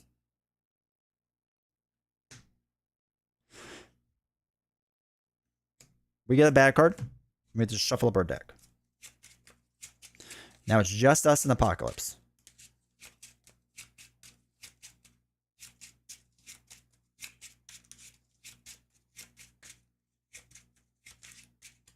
Actually, I think what we're going to do, change a plan? Yeah, change a plan. We're going to use a double and a Digging Deep to play Gamora. No, we can't. I take all of that back. We're not doing that. Do we call for aid to put an Avenger ally in our deck? No, doesn't make sense, right? All right, so we're going to be playing Captain Marvel. So we're going to throw away 1, 2, 3, 4, 5 cards to play Captain Marvel. After you enters play, discard the top 4 cards of your deck. Energy, 1 energy. So we get to deal 3 damage, which just knocks off the top. That's all it's going to do. And we get rid of those cards. So now, Captain Marvel can deal 3 damage to Apocalypse. So that's 1, 2, 3. And she gets 2 consequential. So this works out well, because Apocalypse is just going to run right into Captain Marvel. And then we should be good. We should be good. He doesn't have overkill or anything, so I think he's okay. I think we're okay there. All right, let's ready up. The only bad thing is we're going to get 2 bad cards, and we'll see what that is. I actually might take the first hit to the face just in case. We're going to get rid of Call for Aid. We don't need it. So we have 1 hand size, 2, 3, 4, 5, 6 hand size. 2, 3, 4, 5, 6. Supersonic Punch. And White Tiger can get us 3 cards. We have the win. We basically have the win. Basically. All right, so this only goes up by 1 now, which is really nice. Apocalypse is going to attack for 3. We have 8 life. I think we just take the hit. Because he has overkill. So let's just take the hit. I think we're fine. Yeah. 3. Give the prelate minion a tough status. Otherwise, give Apocalypse a tough status. Okay, that's fine. So that's 3 damage to us. 1, 2, 3. We have 2 bad cards. Everything's good. Everything's good. Don't attack me. Here is he already has toughs. That's fine. Attach the minion with the highest print hit points and give it a tough stats. Otherwise, this card gains surge. Okay, so we have no minion. So we can't do it. It says we give the card surge instead. So we're going to surge. Wolf among sheep. Prelate minion activates against you. Otherwise, Apocalypse activates against you. Yeah, that's what I came to expect. We have 5 life. We're going to have Captain America absorb 2 of this. So he's attacking for 3 plus nothing. All right, knocks out Captain America. We take 1 damage. Everything's fine still. The game really comes down to this card.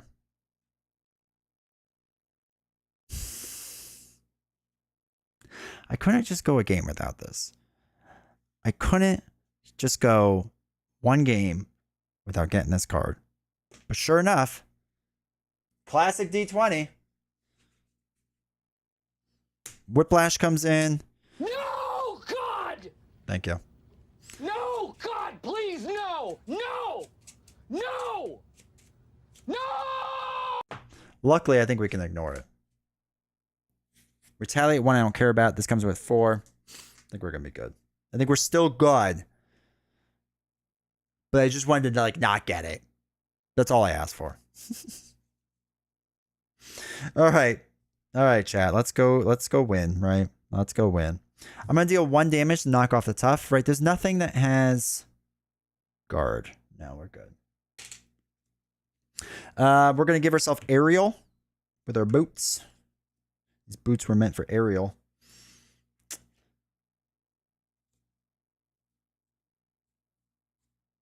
Let's use Pepper Pots. 1. Let's use our Gauntlet for 2 and Command Team for 3. Play White Tiger. We get to draw 3 cards because the max is 3. So 1, 2, 3. Okay.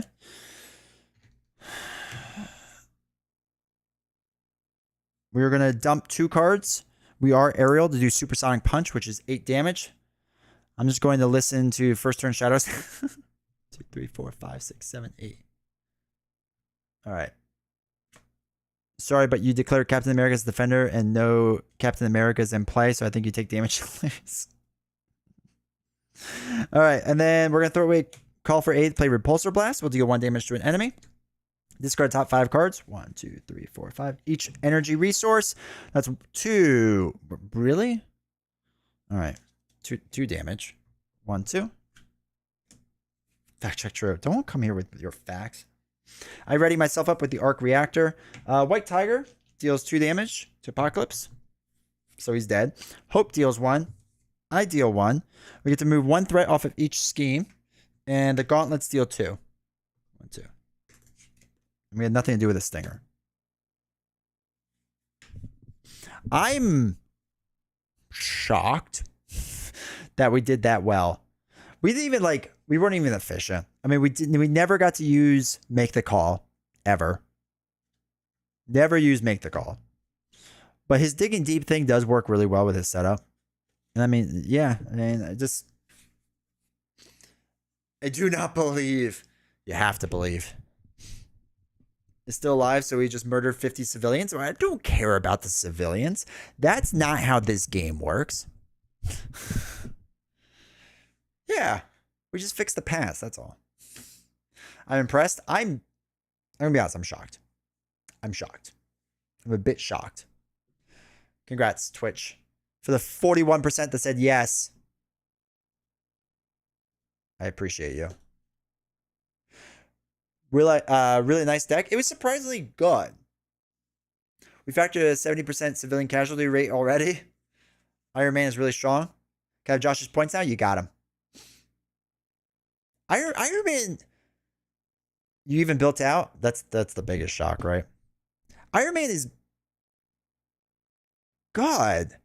I just didn't think it was that good. You know what was also clutch for this scenario that I didn't really think about was White Tiger. Because him on stage 3 isn't like overwhelming compared to like an expert campaign, right? So getting White Tiger to pay for 3 to draw 3, that was actually kind of nuts. That was actually really good. Is it a really bad 1-2 turn? Yeah. If you start off strong, I think you're all right. But I even had half my cards on the bottom, right?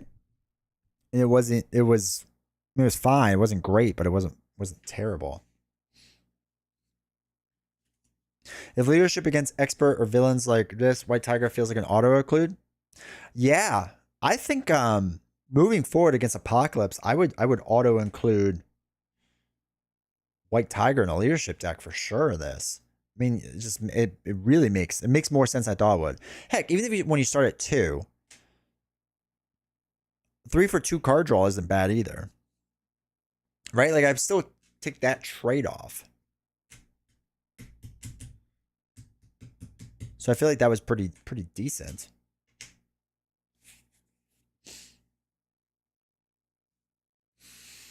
I also do like Apocalypse 1 design.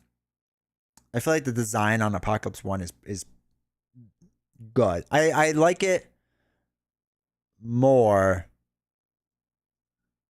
than I thought I would. Your allies did hefty lifting, took some major beatings, yeah.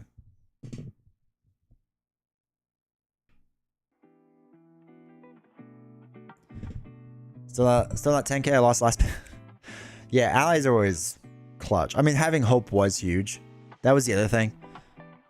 Joshua was right in the beginning that having the 2 threat removal like made it so much easier. Plus 2 thwart and a block is great value. Yeah, it's a really strong value. Secretly, I'm trying to actually distribute my vast amount of points through bets to amass an army to destroy D20 when he versus chat. That's fair. I was running back, same deck versus Expert Ronin with Infinity Gauntlet, or no. Random thought, but how do you feel about Wasp running both Ant-Man, Hank, and Scott with Call for Aid so you can always play the team event with Digging Deep Engine? Maybe. I haven't done a lot of Call for Aid stuff. It's not a card I mess around with that much. Call for Aid is interesting with Digging Deep and White Fox in the deck. But I don't know how I feel about it overall. Gives a true representation of a deck or hero power level? Yeah. Yeah. I mean, this was the problem with the next evolution box, right? You never got like a full appreciation for it. But yeah, I think without hope, we struggle harder. Though his upgrades did make it tougher, so. Yep. Yep. Yep. Yep. It's just what it is. It's not a good box. I'm like, every day, I get more sour about that box. Just more upset about it. Oh, well. It's what it is, I guess. Ugh.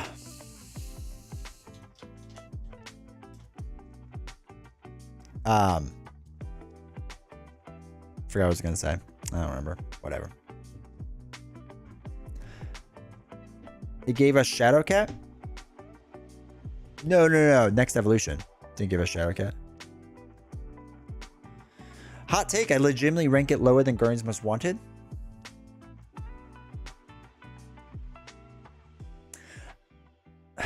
I can't because of Domino. If we're talking about just the villains, right? Guardian's Most Wanted villains versus Next Evolution. I still think Next Evolution is slightly better, but it's not by much. It's not by much. Because here's the thing with Guardians. Badoon's fine. Collector 1 is legit trash. It's just legit trash design. Collector 2 is fine. I don't hate Collector 2, but it's fine. Nebula can be trash. Ronin I actually like. Versus... oh god, the first two in Morlock Siege though, and they're so bad. They are so bad. And Strife is not good. I don't know. I gotta think about that more. Hey, Giant Lasagna, how's it going? Mystique announcement next month? Probably. God, I hope so. So here's the thing. Domino, super great. Cable's fine. Psylocke's fine. Angel, I like. X23 is goated. The only thing that really saves all that is X23 being so goated. The last 4 encounters are all super good. For what? Next Evolution? I disagree. Personally. Strife is great. What do you mean now? I hate Strife's design. I think it's boring. I think Strife tries too hard to make it up to the player. And it does not balance well. So Strife becomes very easy. I like Mr. Sinister. I like his legit, but no. If I could beat Collector 2 with Hulk, the worst thrower in the game, then he must be fine, yeah. Collector 1 seriously breaks some heroes' kit design? Okay, so I'll tell you right now. I played today. When was the last time you played Domino? We did recently on stream with novels, right? So last time I played Marvel Champions or the time before that? I think I was Domino. Because I carried. Remember? I didn't carry. At the very end, I had to do like 20 some damage. And we pulled it off with Domino. Because she's goated. So everybody, I was the only insider and we got mad horse. That's things, dude. It was driving me insane. But yeah, so Strife I don't like the design. Mr. Sinister I don't mind. Juggernaut's kind of easy once you figure out the formula, and the first two I think are terrible. Strife significantly changes how you play a deck, which is super cool. See, I don't see it. Every time I played him, I play exactly how I would. I just have more cards now, and I can just kind of ignore his thing he's trying to make me do. I just have a ton of cards. You just run a lot of jump blocking with Strife, I guess. I have to remember now. It's been a little while. Sinister and Juggernaut are fun, but the rest of the box isn't great. I'm also on team Strife equals trash. I have a lot of fun with Morlock Siege, but the Retaliant Expert is silly. That's because we're all doing Retaliate wrong. Collector 2 is actually really good. Take Collector 1 in the box, and more people talk about Collector 2 as a top villain. Collector 2 was guilty by association, unfortunately. Kind of bored with Juggernaut? Yeah, I played a little too much Juggernaut. But his flip helmet design is just, my problem with the box is that it should have been, I think, the first box in the X-Men series. If you take the idea that the X-Men boxes were meant to like draw new players in, the X-Men boxes should have started with Next Evolution because it was so much easier than everything else. That had been a good introduction to everyone, and the next two would have been more difficult, right? I think if you flip it, it's not as bad. I think it makes some of the Mutant Genesis scenarios seem worse, but that's a different discussion, so.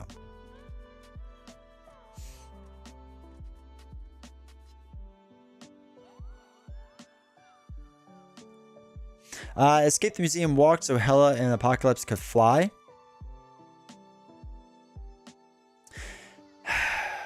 Yeah. I mean, they learned their mistake with, what was it, Sentinels? Or Master Mold? No, Sentinels. Sentinels was the better version of Collector 1, for sure. They learned their lesson.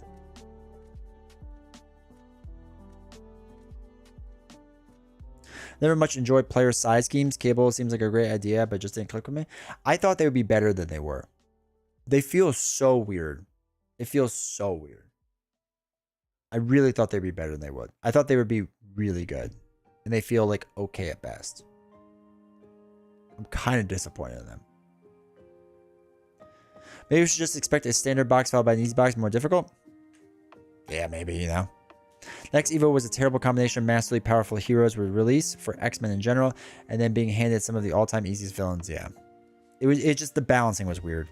And I don't know, I'm going to give Tony the benefit of the doubt that he didn't want to crush everyone and make them feel like Guardians Most Wanted. That's my best guess. Made that several months of the game really boring for me. Yeah. Player size games are much better in multiplayer. I can't even get them to work well in 2-player. Like, I feel like they have to be 3 or 4-player. Most player size schemes function as a second copy of your key, upgrade, and support, so half the time they don't matter. Yeah, it's weird. Real talk, when is FFG going to start doing what if heroes and boxes? I don't think they ever will. I wish, but I don't think they will. At first, I only played Cable and Justice, and he felt super samey, but my brother started playing an X-Force Cable deck in our co-op games. It was real fun. Like with leadership, I've actually thought about that, but not with Cable. I was thinking about doing it with like X23 or someone. If you compare player size schemes to the Lord of the Rings version, they are awesome. The Lord of the Rings version can absolutely wreck your game if you play them at the wrong time. They can be really strong though, which is the ironic thing. At least we can agree Age of Apocalypse was the best design campaign of all time in any game ever. Oh yeah. Age of Apocalypse campaign was so great, I didn't even bother trying it. I just knew its greatness would be so good that I was like, why even mess it up with a playthrough? I want a what if core box with the heroes and the villains were inverted. I would put that at a 1% chance of ever happening. I won't say never, because I'll never say never, but no way, Sinister Mozo. Oh yeah, I'm being sarcastic. The Age of Apocalypse campaign was so terrible I never even tried it. Nor will I ever. You're gonna hate the rest of the game if you peek like that. To this day, I was actually glancing through those cards again today because I was setting up a game for something else. So I was glancing through those cards and even just looking at them, I was like, I don't ever want to do this. This just does not seem like fun to me. So I haven't. I like Age of Apocalypse boxes, generally speaking, so. What if it's highly unlikely they still have Street Heroes and Fantastic Four to do? They have so much to do. Street Heroes, Fantastic Four is the bare minimum. I still think they have to do a lot of Spider stuff still. So I think that's going to be massive. Past that, I don't know. The market from Guardians Most Wanted was actually the best mechanic. The market was actually pretty cool. That was the one redeeming factor of Guardians Most Wanted. Mysterio worst scenario, changed my mind. Yeah, play Collector 1. So wait, what do you hate about Mysterio? That he puts cards in your deck? Because if so, I don't see how it's different than using Mystique all the time. I don't mind Mysterio. I thought Mysterio was really boring at first, but I don't mind him now. The campaign for AOA legitimately was one way to beat it, and it's basically putting allies like Venom and Doom, etc. in with missions with huge stats, and their text boxes get blanked. Interesting. I didn't play it because I really loved them to begin with, and this one looked like a chore. I like Mysterio. They also need to revisit the X-Men. So many heroes that didn't make the cut. Yeah, I know we need a shawarma. Yeah, we do need more shawarma. I think what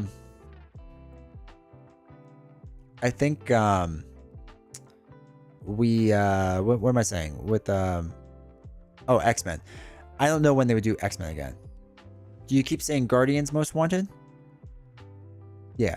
Because it's the Guardians box. So it's Guardians Most Wanted. I don't care if it's Galaxy's Most Wanted. It's Guardians Most Wanted.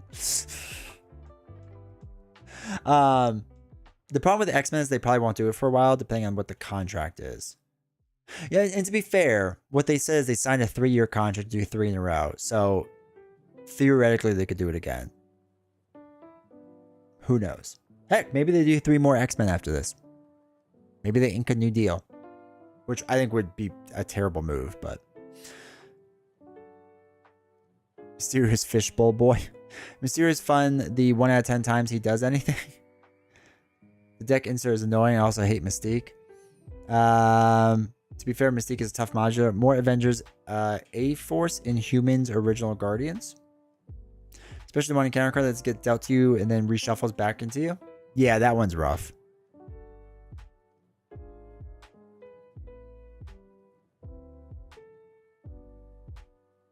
It's funny you kept saying that, not relaxing, that you were saying that and not galaxies. RR, welcome to chat. Hope you're doing well. What would be a good first villain and hero for solo? For you, always do Claw, in my opinion. Claw is the most straightforward, and I think one of the better ones to play. And then whatever hero you're interested in, really, to be honest. Have fun. More X-Men right now would be bad. I personally want Defenders. Give me Punisher. Give me Punisher too, yeah. Imagine they release a Fantastic Four and then immediately 3 more X-Men boxes. It'd be, oh my god. The Daredevil crowd, I think, would riot. I think they would legit riot. Can you imagine? Fantastic Four. Okay, here we go. Fantastic Four. 3 more X-Men boxes. Then another Spider box. Followed by 3 more X-Men boxes. Then Defenders. You're looking at Daredevil. And the last hero pack will be Daredevil. He won't be the first. He'll obviously be the last. Daredevil is like 4 years away. And then right before they do the final one, right, Defender, they're going to end with Defenders. And right before they do it, Embracer cancels everything and shuts them down. And it never gets released because that was going to be their big finale. 15 years in the new pace. I know, right?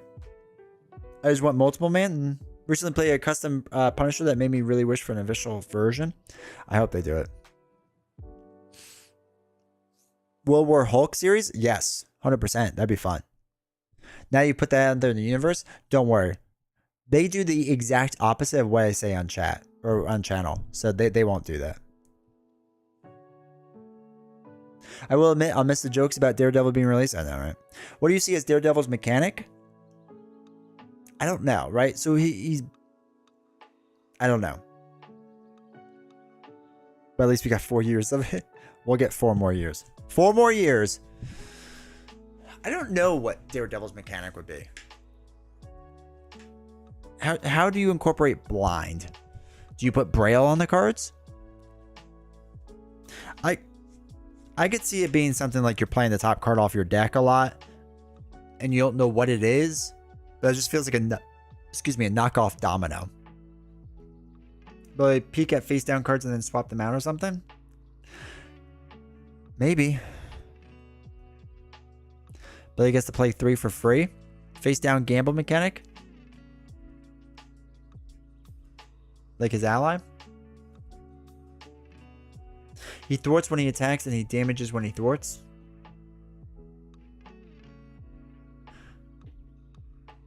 Face down top card. I agree that'd be probably face down top card, but again, I feel like we're just doing magic and domino again.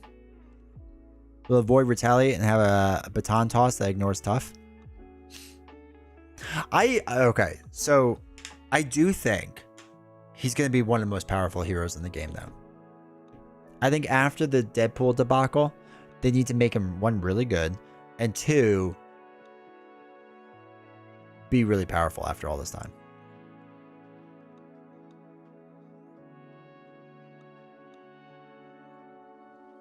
Maybe drawing cards face down from the encounter deck and picking one turn face up. That'd be interesting. Synergy with their allies? Yeah, but doesn't he have like... What's his thing? Doesn't he just also remove threat from somewhere else? Well, I need my keyboard. He could do reaction, like new cards of protection with Nightcrawler.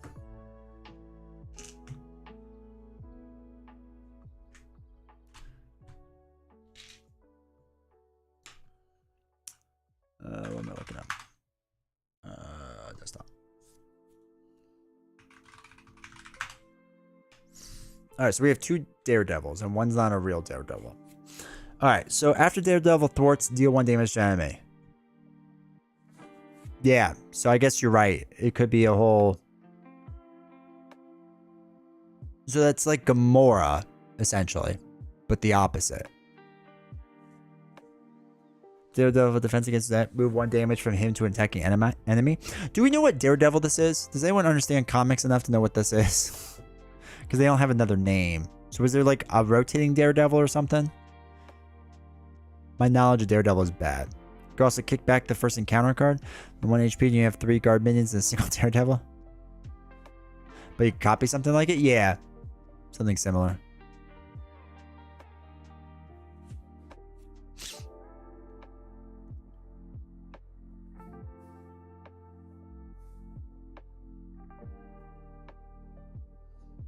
It's from the Spider Universe?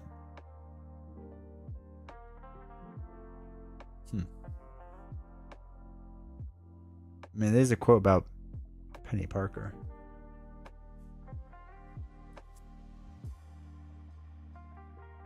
Is it like the same Daredevil or is it a different Daredevil?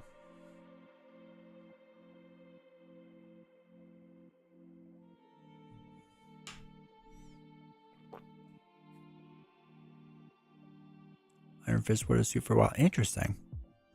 Interesting. Huh.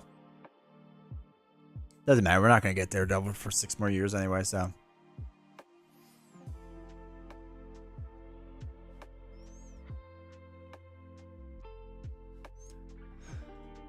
I mean, maybe 5 more years. It would be neat if once per turn on his turn, it had some any face down encounter card put in front of him. He could flip it up and resolve it right then and put it back. Daredevil shows up on chance encounter, followed, and skill investor, side scheme upgrade character. He shows up like everything. I think somebody figured out that he has the most artwork cards, right? They never revealed it if it's not the same. They never revealed if it's the same or not. Oh, okay.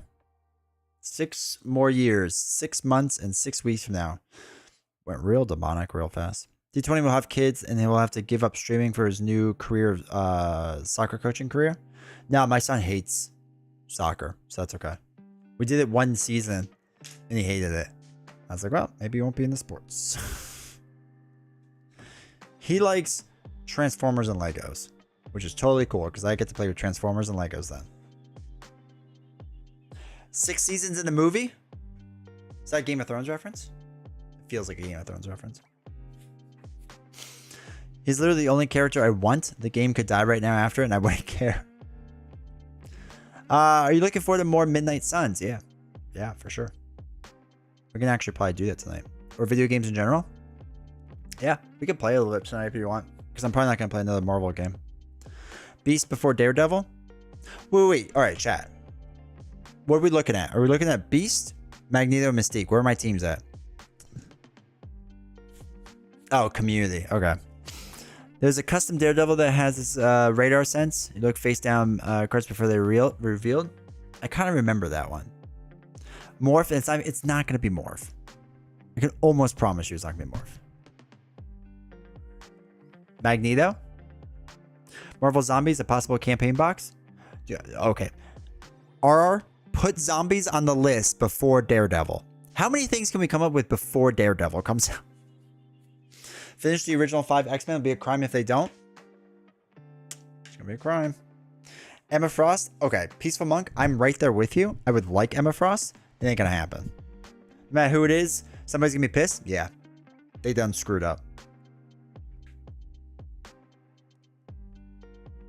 I think D20 looked at that one when he did his custom content review series. Yeah, because I vaguely remember that. Zombies came to versus 2PCG last year. Vampires are big right now in the comics with Blood Hunt. Also, welcome Saab. Hopefully doing well. Maybe Blade coming up. What universe is Blade in?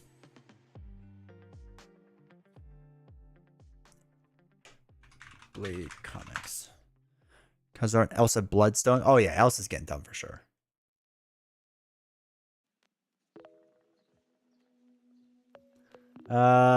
Blade. Avengers, Midnight Suns, Mighty Adventures, Vanguard, Night Stalkers. Ugh. We could do another Avengers round.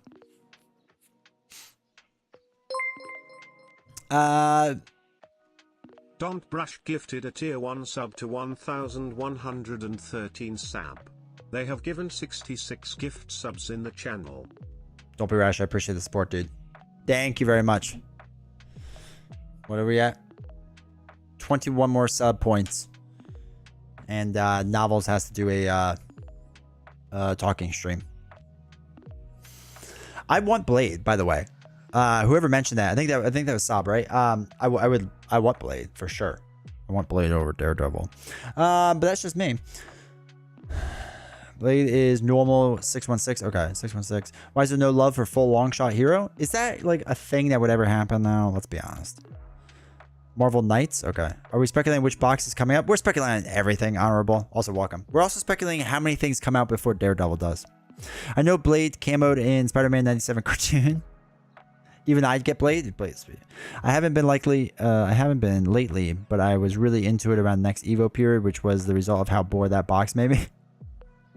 The Runaways could have 1 or 2 representatives with Nico, Rash, Kickin' Ash. I would love Blade Hero too. DD, Punisher, Elektra, Iron Fist. So Nick, I'm on that train. I want Punisher. I want Blade. I want Elektra. I want Daredevil. Iron Fist I don't care about as much because I don't really know much about Iron Fist. I want like 15 Spider characters because I'm Team Spider all the way. And as long as you all understand who the final hero has to be. This is okay. We've talked about this on stream before, but this is all I want. And I know, again, Fantasy Flight Games pops in every now and again. Just do me this one favor. Whenever you decide to call it quits, let me just announce Kool-Aid Man. Please, for the love of God, let me announce Kool-Aid Man. Just let me do it. Just let me do it. I promise I'll make it a super awesome video and a super awesome stream. I will give away a lot of stuff that day so that we get a ton of people in this stream. Just let me announce Kool-Aid Man. That's all I want in life. I don't care about anything else. Pavatar's Spider? Yeah. I want Spider's Man and Man Spider. The final hero would be toe for toe. It'll be toe for toe with Retaliate. Proper rulings. Nico would be awesome. Kingpin, Nemesis. They gotta do Kingpin as a villain, right? Blade works a street level hero, same as Daredevil. Okay. 2099 box would be sweet. And that just came out for Legendary. I haven't played it yet, but people didn't mind it. The artwork was sweet on it. It was really cool. Spider Noir is a good one. Spider Noir is like one that's for sure missing. Black Cat's another big one. Eddie Brock Venom is huge. Carnage is huge. Maximum Carnage has to happen. I agree with Don't Be Rash. Maximum Carnage just makes too much sense. And like Carnage not existing doesn't make sense to me. Like does not compute. Carnage is one of the best villains ever. Doesn't exist. I still don't understand how Eddie Brock doesn't exist. Doc Ock solo? Oh no. Would be amazing as another Spiderwave. Bullseye villain, 2 attack. -2 attack. Maximum Carnage would be amazing. Dr. Octopus, it's a crime they have not done him yet. It's an absolute crime. Perfect hero in campaign box with all the spawns. Cannot defend this attack. That'd be sweet. I'd be for that, Darth. Carnage needs a power up every time he kills an ally. Yeah. There's so much cool stuff you can do with him. I'm a big fan of Little Goofy being thrown in every now and again, so I'd be totally down for a Kool-Aid Man. I just don't know how you don't have him. They have to be saving Carnage for another Spiderwave. The only thing that I mostly agree with you, Mac. The only thing that worries me about it is that they did the last Spiderwave because Michael Boggs, who was one of the original designers, this was like his last expansion. He put everything he had into it, and he's a huge Spider fan, so they let him do it. So I'm hoping somebody else kind of takes the mantle, but.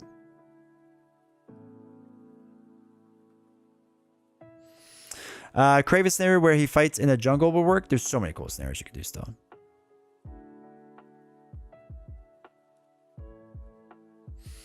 Are there any heroes off the table due to IP issues? Not that I know of. The only issue with IP right now is xmen stuff. We knew they needed a special contract for that, and it ran 3 years and they're done. Doesn't mean they can't sign another one. But as of now, that's like the only IP issue one that we know of. Where's the table? Beast Note? We already won. We crushed it. Do you all remember a leaked photo by Fantasy Flight that showed heroes being able to fight each other? I did not remember that. Maximum Carnage is too easy. All right, Canadian with a hot take. I always love a good hot take. I assume by FF he means FFG by chance. Maybe I'm wrong. My hot take is 3 more cycles over the next 3 years and games done. Unfortunately, I think people are going to be really disappointed by how many villains and characters get left out. I agree with the second half of your sentence. I don't think they'll do 3 more years. I think they have more in them. Okay, this is me. Speculation hat coming on. I personally think they're going to be done with Lord of the Rings, obviously. They're doing the last 2 things, right? For Lord of the Rings, done. I still think Arkham is on its way out. I don't think Arkham is selling the way it used to.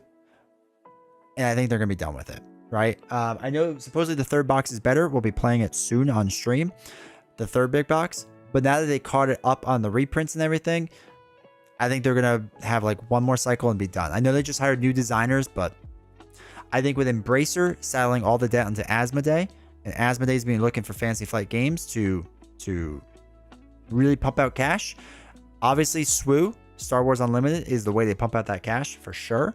But Marvel Champions is a big moneymaker for them right now. I think as long as that keeps going, they'll keep doing it. I think they have to. I think that's the unfortunate position that they're in. It would be with 3 more cycles. Yeah. So I think they will keep pumping it out. I also think, personally, I have a gut feeling that Marvel Champions may be the last LCG they do. I don't think the business model makes sense for it.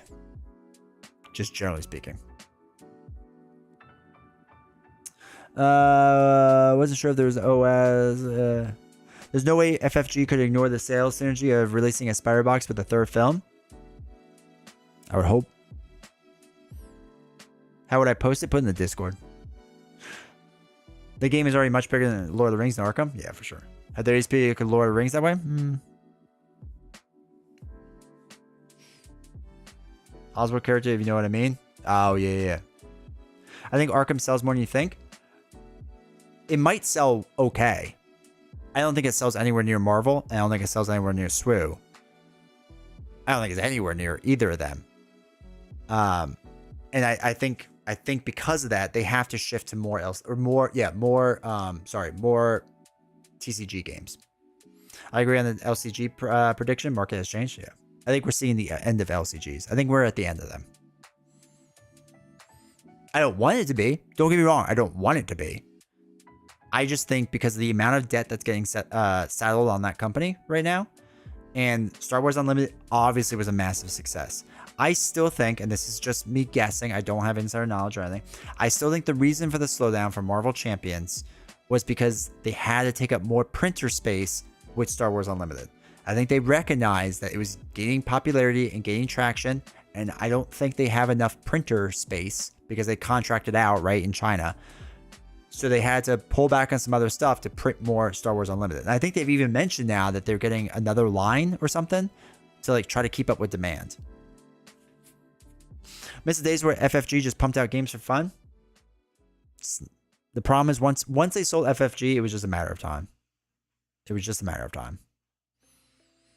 I mean, fortunately, the LCG model still exists in Plaid Hat Games, which is the one good thing, right? So I think hopefully if Plaid Hat keeps doing it well, I think smaller companies will see that and go, there's a market here. Because heck, selling small little packs of cards for $15, I think it makes money. I don't think it makes as much as Embracer wants, but for a small company, it makes money.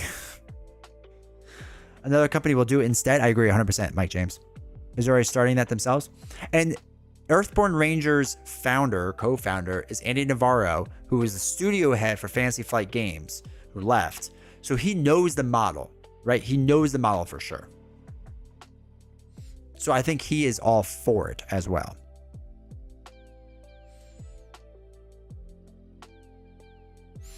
If FFG bails 4 different LCG release packs the same day, what did you? I know, right? Unpopular opinion, I hate SWU. That's fine. I don't mind it. I don't think it's amazing, but I like it. I don't like Star Wars. I'm not interested. The Reddit community for Arkham is twice the one of Marvel. Is it? You gotta look at like post rates and stuff though. Reddit community comparisons. That's gotta be a website. Subreddit stats. There we go. All right. So Arkham. Was it Arkham Horror LCG? Is that what it is?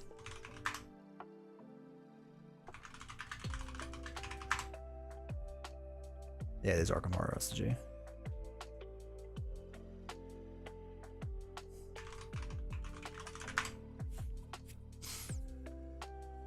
No, Marvel Champions is not the right name for it.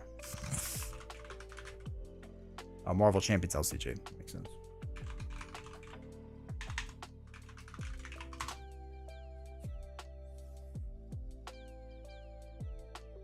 Okay, so desktop. Okay, so we have our Arkham Horror, which is 36 subs to Marvel Champions 18. Arkham 10 comments per day, 2 posts per day. To Marvel Champions 1 post per day, 4 comments. Yeah. What's our growth track looking like? Pretty solid line. Arkham, yeah, Arkham's still doing well. It is crazy. Post per subscriber. It's about the same, right? Yeah. Yeah, that's actually fascinating. I remember we looked at this and we had another website that was comparing them. And this was like 2 years ago. This line was not as sharp as it was for Arkham. That's interesting. That's very interesting. Huh. This is a good catch, dude. I also see more Arkham content on YouTube. Maybe due to older age. See, I'm not in the Arkham algorithm, right? So I don't see that as much. But that's interesting. That was a good point out, dude. That is part of the reason I hate SWU. Never been a Star Wars person. I'm also sick of hearing about SWU. So Wasteland, later we're going to play SWU. Summoner Wars needs more attention. I hear it's good. Also, welcome Velvet Knight. Hopefully you're doing well. But I've heard that Summoner Wars is good. So yeah. I don't think you could do 1 champion cycle per year with B-list heroes, which we'll be digging into and hold sales. Let's give it a side game. I think the creative space has shrunk a lot. I think Canadian, they could do Fantastic Four, Defenders. Fantastic Four, Defenders, more Spider stuff. I think World War Hulk does well. And I think if they get X-Men again, they're good. But yeah. Also, let me say, before anyone thinks that I hate Arkham, I don't. I actually like Arkham a lot. I hated the last 2 big boxes for sure. Scarlet Keys and Edge of the Earth. I don't think I'll ever play them again. But all the other cycles I've enjoyed, except for Innsmouth Conspiracy, because I haven't done it. That's the only reason I haven't enjoyed it yet, because I haven't played it yet. And the new one, Hemlock, whatever it's called. We will be doing that soon. There's a certain reason why. I can't tell you yet. But I can hopefully tell you late this week, early next week. It will make more sense when I have very large news to share with you. Just can't share it yet. It's very, very close. But we will be doing more Arkham on here. I don't think you could do... Oh, we won champions. Oh, so Canadian, back to your point. They would have to do... The one other thing they could do is if they did a Marvel Legendary where you go... I don't think they'll do this. I don't think they'll do this. Let me rephrase this. I don't think they'll do this. But what they could do if they really wanted to, you pull a Marvel Legendary where you have... Okay, you have Phoenix as a hero, and then you have Jean Grey as a hero. Or something like that, right? You have like slight variants of older heroes. And you make them just slightly different. You know what I mean? Like, they won't do that, but I guess that's something you could do if they really need to push sales. I still think a Star Wars co-op LCG could come up. You need to milk that cow for all it's got. They did that already, right? It didn't do well? That's what chat keeps telling me. I never play it. I feel like fams spends more time in Discords than Reddit these days. Oh, fans. Is there an aggregator for that? That's a good question. I don't know. The problem is, I think Reddit's changed a lot. That a lot of older people that used to like Reddit don't like Reddit anymore. So they don't really go on it, and we hover toward Discord a lot more. And I don't know if that's just me because I remember how Reddit used to be and I like it a lot more, or I'm just old and not cool and hip with it anymore. So I also think the superhero fatigue for mainstream audience is very real. The hype surrounding Marvel DC has changed a lot recently. I will say though, it'll be interesting if Upper Deck is doing Legendary DC, which supposedly they're doing. They signed the DC line and they said they're going to do a tabletop game of it. So they do DC Legendary. I am kind of excited to see how that does. Arkham Horror does manage a good immersion quality despite being a card game. Dude, it's phenomenal what they do. The immersion on the quality is phenomenal, especially for the older stuff. Unpopular opinion, maybe, but I think the game needs more Avengers love. They feel, yeah, so they need Winter Soldier and Cap or a Falcon and whatnot still. They could go back and do Avengers for sure. There's a lot there. Thanks. I'm out. Wasteland. Ian Smith is great. That's what I hear. You're playing with the designer? No, I'm not. That is not the news. They don't like me over there. I think they might do a Young Avengers Second Champions Waves as they develop more in the MCU. Just post a pic in the general chat in the Discord. Tell me if I'm reading the pic wrong.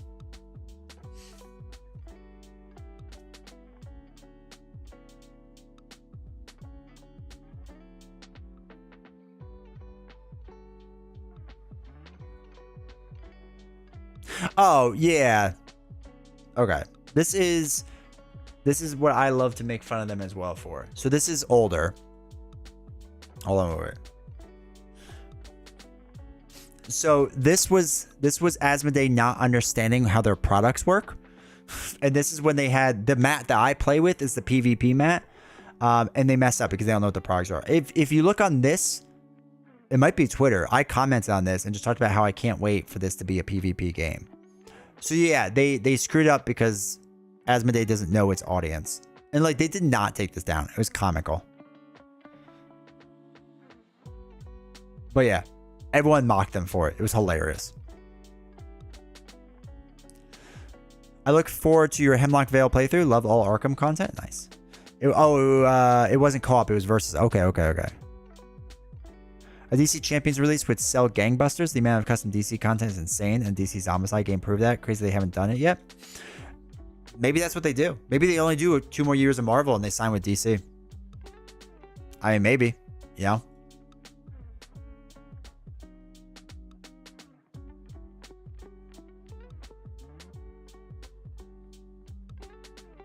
Sorry.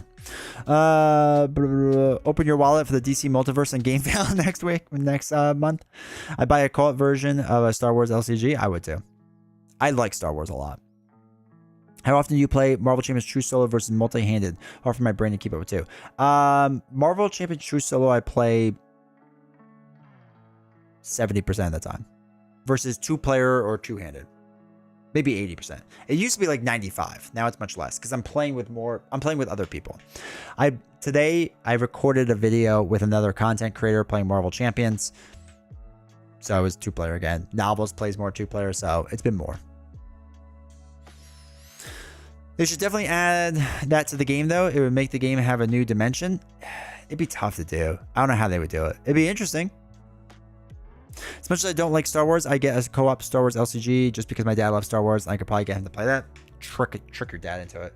100%. How do you see that as it opens up the creative space again? Do you play the DC deck builder? No, I've reached out to the company to see if they want to work with me, and they have yet to respond. As a designer, would you rather design a Would you rather design a Batman or Blade? I like Blade, but there's no contest. I know. I mean, yeah, personally, I would like Blade, but you gotta do Batman. Any thoughts on the MVC collection? What's the MVC collection? I feel like this is something I should know. Thank you for the response. Yeah, no problem. I used to basically only play 2-handed campaigns, but I think I'm getting into playing one-offs. It's hard for me to deck build and use that once. Yeah, dude. Forget about the campaigns. Hey, Magic, how's it going, man? There's a big BGG Marvel Champions solo video, and they messed up the consequential damage. Wait, what are you talking about? What Board Game Geek Marvel Champions solo video? Was it mine? Did I do it? I played the recent Star Wars deck builder with my kid all the time. It's a lot of fun. Nice. Oh, Marvel versus Capcom.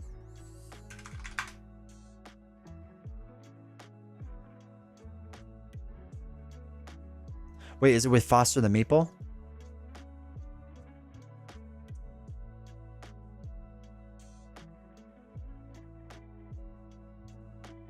Look, yeah. Yeah. Okay. They should have hired you. They know I exist. I don't So I wouldn't be surprised if they messed up. Yeah. I mean, look, I like Foster the Meeple. I think they seem very nice. They're very open about the fact that she works for Van Ryder Games. So whenever they like promote their stuff, they're like, hey, I work for them. Like, I appreciate the openness. They just don't know that game. Even though it's one of her favorite games, though. She's just ranked it as like her number 2 game, which is weird. Like number 2 or 3 top 10 game. So I don't know. I don't know. I got a lot of thoughts about things. Which Capcom hero would you like to see if it exists in Champions? Let me look at a list.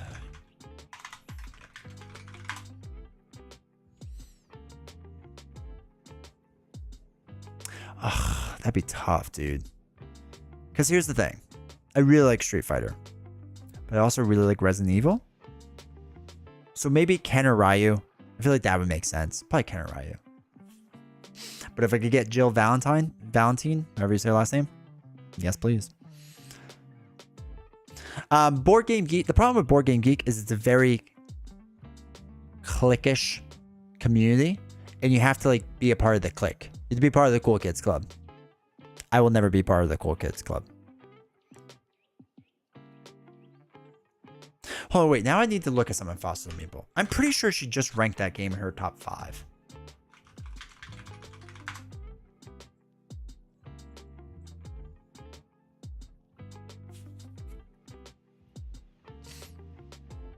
Top 10 solo board games from 7 days ago. Don't play the audio. Yeah, it's her number 2 game. Is Marvel Champions on her video. So I mean, she should know how to play it. Oh man, I just realized the guy. I don't know his name. I don't know their names. The guy who wears a Buffalo Bills sweatshirt, so he's automatically cool. I like him now. I take everything back I said negative about them. I wouldn't say negative things. I like them. I think they're nice enough people. All right.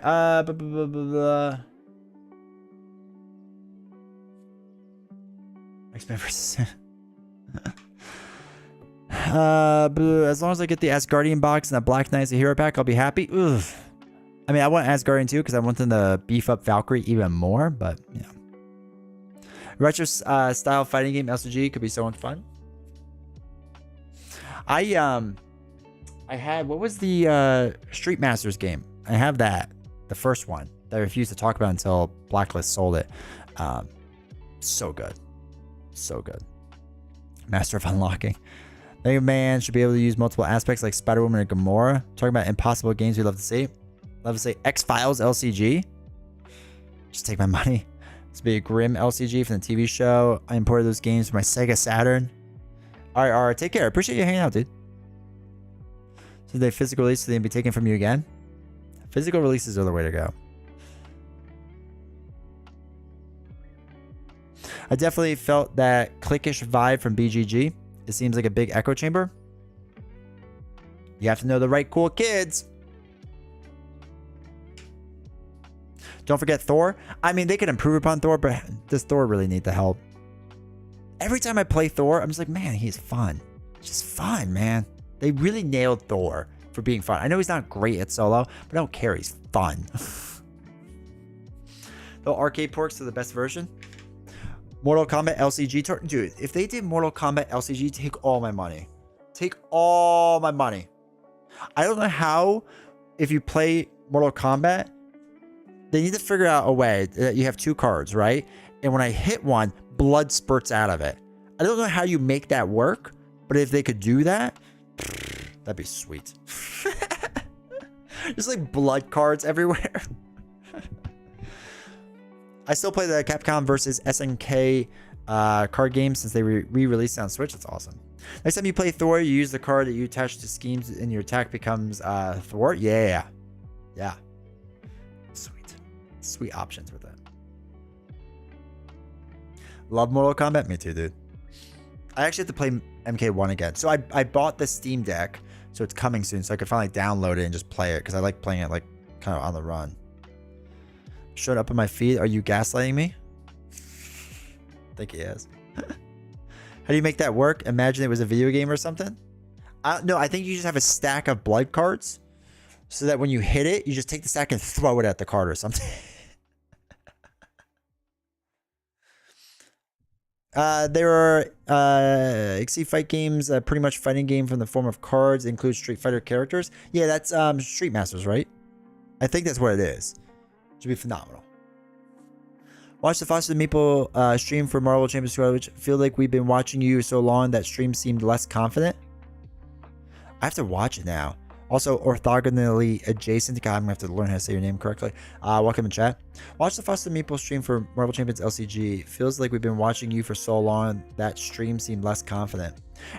I mean, to be honest, when I start playing the LCG games, it was tough to like first start doing it because there's so much going on, you get nervous. And now you all mock me whether I get it right or wrong, so I don't even care anymore. So it's kind of whatever. Mortal Kombat is a great IP. Agree 100%. Why does Hawkeye hit with his bow as hard as Thor and Hulk? That upsets me that there are things I think he could use improvement on. So when they do that with MK1, I'll finally be able to fight you. I think we should have a night where is different that has minis. Oh, okay. I think we should have a night where I am down for any fighting game against anyone here. Whatever fighting game you all want to play, I will play against you all. Could be Smash. It's gotta be the one on Switch though. Could be Smash. Could be Street Fighter. Could be not Tekken. I don't have that yet. Hopefully after the Steam sale I'll have it. Mortal Kombat. Whatever you want. I'll beat you all in whatever game you want. Guilty Gear? Okay, I don't have Guilty Gear, but I will probably get it. I love all fighting games, though. Definition of 1v1 me, bro? Yeah, pretty much. But I acknowledge I'll probably lose. I don't care, though, because I just really love fighting games. Is left for the gamer trait to be useful? Because Doc Samson is not very likely to be back. I don't know. I will own you in any version of Virtual Fighter. Come fight me. Okay. We can fight. Red Hulk. Should use Red Hulk. Is there Blue Hulk? Turquoise Hulk? Less Green Hulk? A-Bomb is Gamma. Gray Hulk? Magenta Hulk? Just throwing out some ideas. Brawn. Brawn's a good one. Slightly jaundiced Hulk. You joke, but there actually is. Oh my god, of course there is. Did you ever play Primal Rage? No, I have not. Polka Dot Hulk? Hulkenberg? Joshy Hulk? I like Joshy Hulk. Joe Fix It would be too funny. Knows why Hulk was originally gray, white, right? No. Did it have to do with the printer colors? But the printer couldn't do gray well and printed him green. That's why he ended up green. It was printer. I do remember someone pointing out that if I looked at all the old comics, like all the heroes are the same exact color.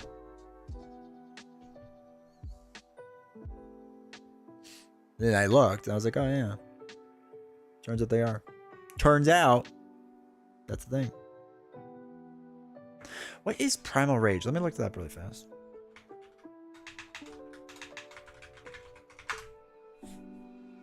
Oh, I do remember Primal Rage. No, I never really played this. I did forget that was a thing, though.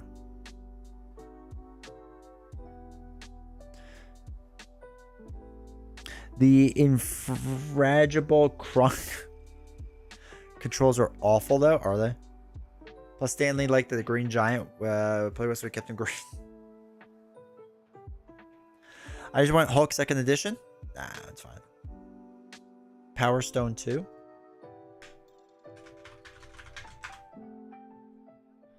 No, I don't. Okay, you all are picking games that I've not heard of. Where's this from? Dreamcast? I didn't have a Dreamcast. We couldn't afford a Dreamcast.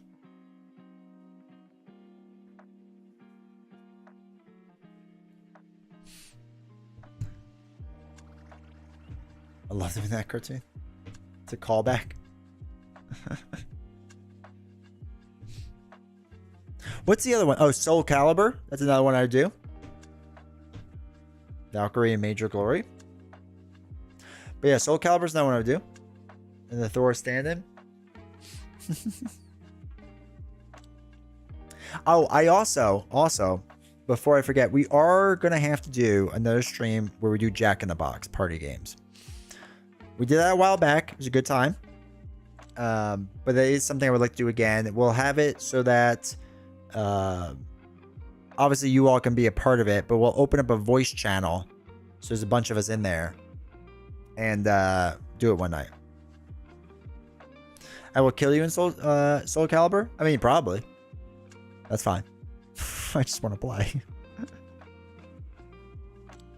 Actually, so just so you all know, you can actually just find me on Steam under D20 Woodworking. If you see me playing a game, like, just message me.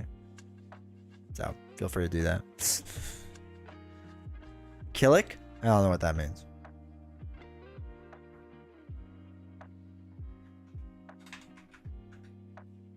Oh, you mean the character. The stick? Just gonna poke me? Young whippersnappers in the chat won't have experience? Bro, is an Ivy player for sure? I did enjoy Ivy. Maybe because I was a young child. So I, back in my day, I played arcade games in a bowling alley. Because, well, when my dad took me on the weekends, he would have to bowl still for his league. So he'd be like, here's a bunch of quarters, go play. And I got really good at fighting games because that's all you could really do. I played way too much Mortal Kombat at a really young age. Probably shouldn't have been allowed to, but here we are. And I mean, back in my day, you could smoke in a bowling alley. So my lungs were great when I was a kid. Guilty Gear is my fighting game of choice since XX. Josh, you already friended me. Decline.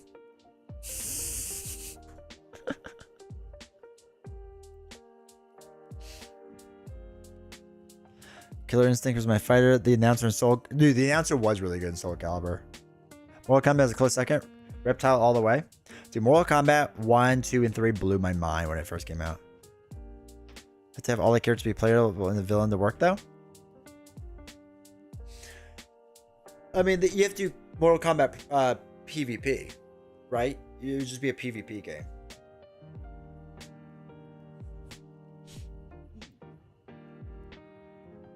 Pokken tournament?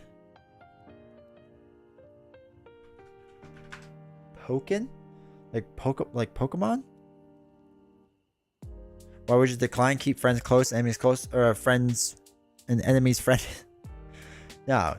You keep friends far and enemies farther. Isn't that how you're supposed to do it? You would ask to eat in the non-smoking section and still get secondhand smoke? Oh, yeah. That was the best. Smoking or not smoking. And they were right next to each other. There was just like the aisle was the difference between the two. And that's it. And it's like, oh, surely this person that's blowing smoke in my direction. Nah, I'm sure it just sucks it right up. It's a Pokemon fighting game. I have to look into that. Ditched him at the bowling alley where he went to the OTB and pretended that he was in the league. No, he took me to the OTB too. No, yeah, he took me all the time. That's how I learned how to do trifectas and whatnot. Box pools. You kidding? The team on the middle sucked it up.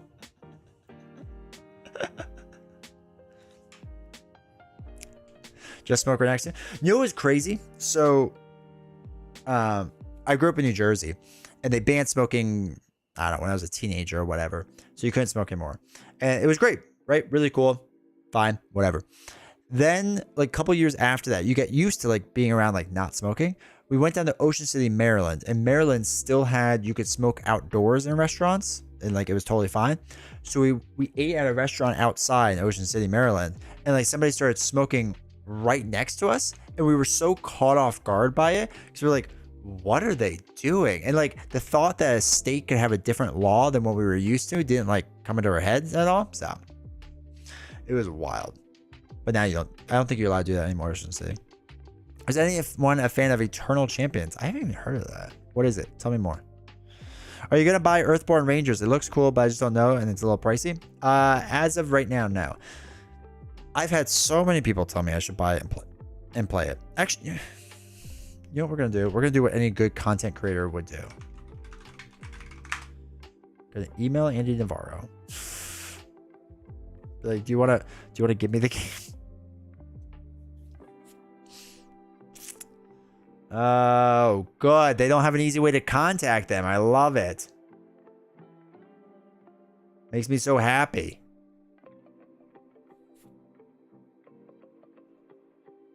Oh, there it is. Never mind. It was on the top. Never mind. I take everything back I said. It's fine. It's fine. Don't worry about it. All right. Retailer podcast game rules and questions. I guess will be a general inquiry. Earthborn Rangers is so expensive, I can't do it. I still don't understand what you do. Like, I'm gonna be completely honest. I don't fully understand what you do in the game. I really feel like Office Space. So what would you say you do around here? Asking people for games, dude. The whole reason to become a content creator is just to beg. I watched so many videos. Yeah. Was a Genesis game with wacky characters that had fatalities, stage fatalities, and other MK ideas. That's awesome. Good old Sega Genesis.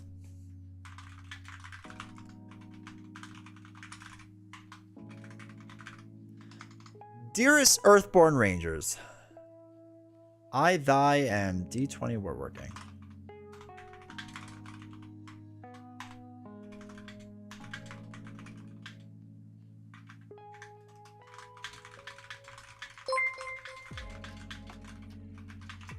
Don't Brush gifted a tier 1 sub to Magic Moose Moo. They have given 67 gift subs in the channel. Don't be rash. Thank you for the support, dude. Appreciate it. Only 20 sub points away. 6, 12, 18, 24. That's 4 tier 3 subs. That's all it takes. The channel D20. You're gonna have to listen to me. I'll write a business email, so give me a second. I can see D20. I watched so many videos. It feels like the LCG version of Mythwind or Legends of Galzer to me. Galzer. Nice.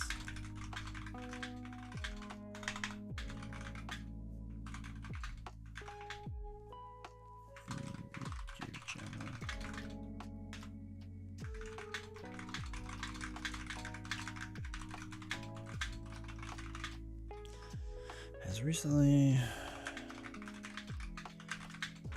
let Twitch chat write your email. Dear God, no. Are you kidding me? The whole email would just be how bad I am at games, and that if anything, I should be paying them more money to just get a copy of their game.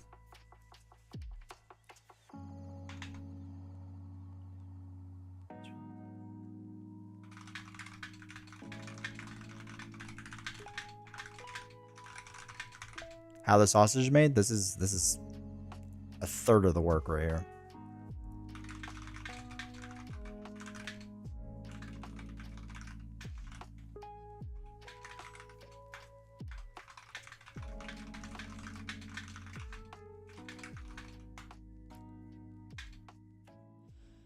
Dude, they're gonna shoot me down so fast. I'm so excited for.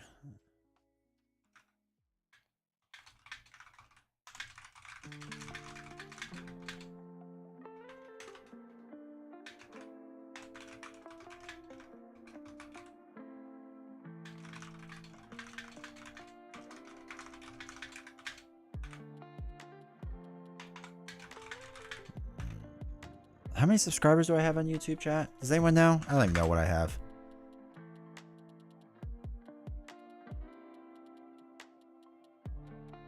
$7,000. I like how my view count's actually going up when you're all just watching me write an email.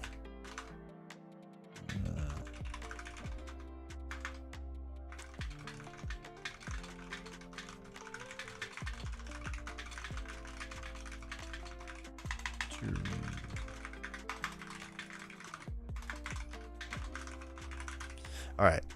Sent.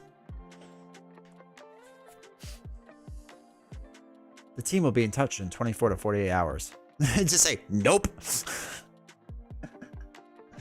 Okay, so really quick. BD, what was your auto response thing?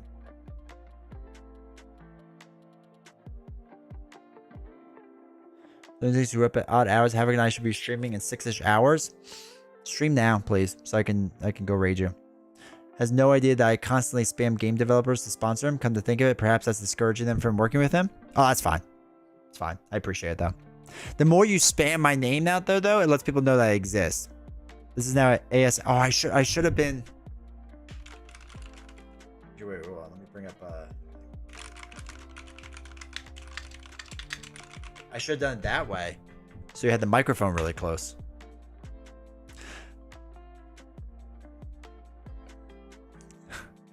Amazing I'm being denied Hulk tonight. I'm not. I'm gonna make it a big deal. The Old Man Logan version of Hulk was procreated with his cousins Jessica Walters to create a massive group of gamer offspring called Hulk Gang. Thank you for your inquiry. It seems your chat has, of course, composed this email. Kind and stern answer of no thank you. Good day. Please don't ever email our company ever again. You are trash. I get it.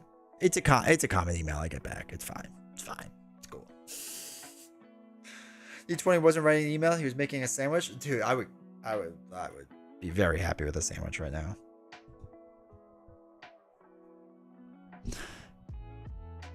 If FFG never does a World War Hulk box, then Champions is a failure. Agreed. No, wait. No, I take that back. I only agree if they never do a Kool-Aid Man box. Then it's a failure. All right, chat. For my next stream, let's vote. Do you want me to draft another business email, or should we do our taxes? No, taxes is novels. This thing. I don't know how to do taxes. I give her all the paperwork and monies, and I say, "Fix this, please." Sounds like a Rubik's Cube being solved. We could do that too.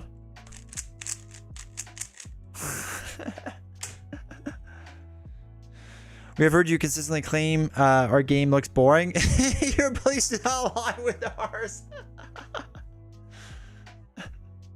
Claim your whole chat as dependents. Easy money. Easy money glitch. Take that, IRS. So if the Kool-Aid Man hero is a failure, it has to be a box. Yeah. Yeah, it should be a box. It should just be different colored Kool-Aid Mans. Claim your whole chat as dependent. Oh, no, I read that. Last box or two should be random. Fun heroes such as Kool-Aid Man. All I would say is it'd be funny. Okay, funny for me. Funny for me. They just never do Daredevil, right? It's just always kind of promised down the road. Disney owning Marvel. Maybe we'll get Darkwing Duck or a Gizmo Duck hero. You never know. Last hero ever would be Stan Lee. That'd be interesting. Slight change of topic. Ugh, the worst. You made a comment recently, I can't remember the context, in which you said either your thumbnail is trash or your content is trash. What, in your opinion, defines a trash thumbnail? A thumbnail with low click-through rate. That's a trash thumbnail. So it's like not my definition. Like by definition, if you look at your videos and your click-through rate is lower than whatever you want it to be, then it's trash, right? Because that's the whole job of the thumbnail is to get the click-through rate. So I asked because I think my thumbnails are trash. Well, okay, couple things. If you have A/B testing on YouTube, it's just rolling out now. I just got it, and I don't know, they're slowly working it down. Do A/B testing so you can understand what your people want. I will say, personally, this is just me saying this. This doesn't make it definitive fact, but this is my personal opinion. I think thumbnails should have either no text or very little text, and the text on it should be really big. Because you have to realize, like, a thumbnail is only this big, right? So, like, people write sentences, it's not going to work because it's not big enough. So, little text, but the text has to be like almost clickbait-ish, but not clickbait, right? Don't ever clickbait, just like bait lead. So yeah, you should put top 10 in all your thumbnails. Now put it in your headlines because people search top 10 a lot. So whatever's in your title should be different than what's in the text of your thumbnail. Because if all I learned from your thumbnail is the same thing I learned in your title, I'm not going to be like that excited about it. But if I did a thumbnail, it's a picture of Doctor Strange, says trash hero, and you're like, okay, and you read the title and it's like the top 10 worst heroes and Marvel champions. Okay. But if I just did like top 10 worst heroes and Marvel champions thumbnail with like a picture of Strange or whatever, and then wrote top 10, like it doesn't give me anything new, right? It's the same information repeated. So it's less enticing that way. And don't get me wrong, I'm not perfect. I have a lot bad ones, a lot of bad thumbnails and titles, but that's what I try to do is I get the thumbnail to catch your eye and then try to get the title to get you to click through. Okay, click-through rate is important info. 2.4 obviously sucks. Yeah, it's not great. I'm not gonna lie. So my good click-through rates on my videos is about 8. My average is probably like 5. The big YouTubers can get about 10. Like the really good YouTubers. So we'll get there at some point, but Howard the Duck. Howard the Duck should be absolutely one for sure. It would be epic if they made a bunch of different Stan Lee allies for quotes from various movies as flavor text. That'd be funny. Just put top 10 or the top 10 emails. I know, right? Wait, don't be rash said before. Top 10 Twitch chat anime betrayals. Yes, please. These are my last 3 thumbnails. Go figure. What were your last 3 thumbnails? Should we bring them up on chat?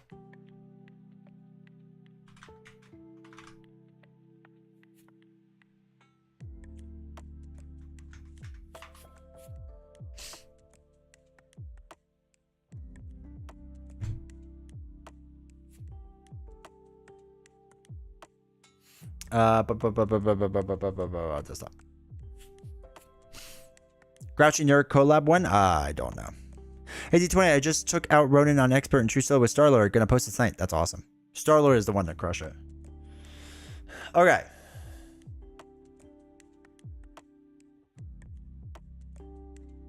So what you do, this is also a test I run a lot by myself. Stare at this screen. Everyone, what's the first thumbnail that points out to you? What's like the absolute first one that gets your attention? So like, honestly, the one that does it for me is the She-Hulk one. The font colors hurt my eyes. The dude, Hulk and Thwart. Hulk and Thwart's good. I like the yellow. Yellow pops really well. The dude, that's Joshy. When according to Psycho Babblers. 2 Hulks pop out to me just because of She-Hulk. But I get the Hulk and Thwart, yeah. Red and green Hulk. Where's red and green Hulk? Oh, red and there's red, there's green. Contrasting colors. Yeah. It's like the quote unquote issue with this one, I guess, is there's a lot of text there that I'm not reading. It just feels like weird with the comic. I don't know why. Hulk in space, it's kind of muted. Your face is good. Every time, like there's a study that's what every time you put a face in a thumbnail compared to you don't, it's like a 15% higher click-through rate or something. I hate the Kang one. I really like this with the red though. I feel like I want darker greens in the back though somehow. Just explain the YouTube face of my kid this week. Trash content looks like? Yeah. The YouTube face is hilarious.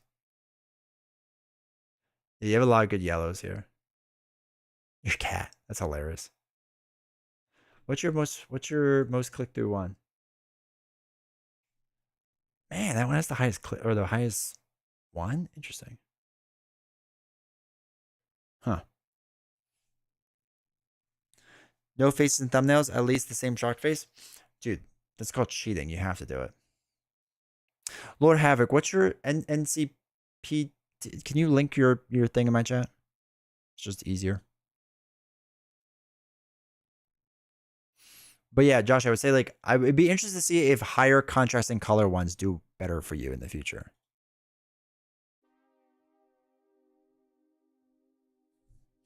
But just for Beast, I'm going to have the same Poggers face in every single video now. Every single one. Oh, wait, but let me... Oh, wait. Colors based on the aspects.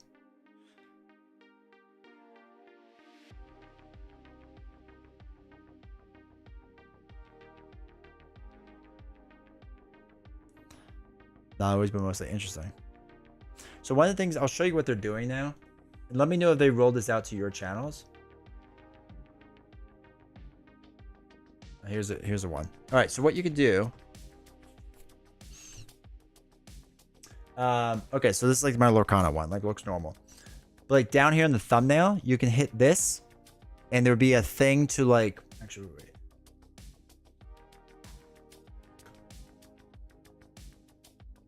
So take that. Okay, so for example, if I had one normal thumbnail, right? You can now hit test and compare, and I can load 3 thumbnails. So then what it does, okay, let's find a good one. Let's find one it actually works on. Not that one. That one was trash. All right, let's do this one. So then I can run my test report. Oh, it doesn't even have it yet. And for some of them, it'll show like the results of what gets the most time. So it's kind of interesting. Don't I have one that does it? You can see all the videos I had planned. Wait, this should be one.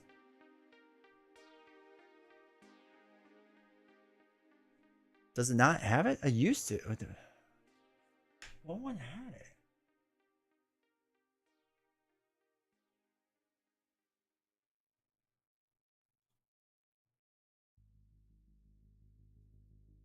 This one? Oh yeah. For example, this shows. Oh wow. See, like this one, the watch time share is really good for this one. Actually, I might just set it to this. Wow, that's really good. Yeah, we're just gonna set it to that. Yeah, that's fine. Do that one.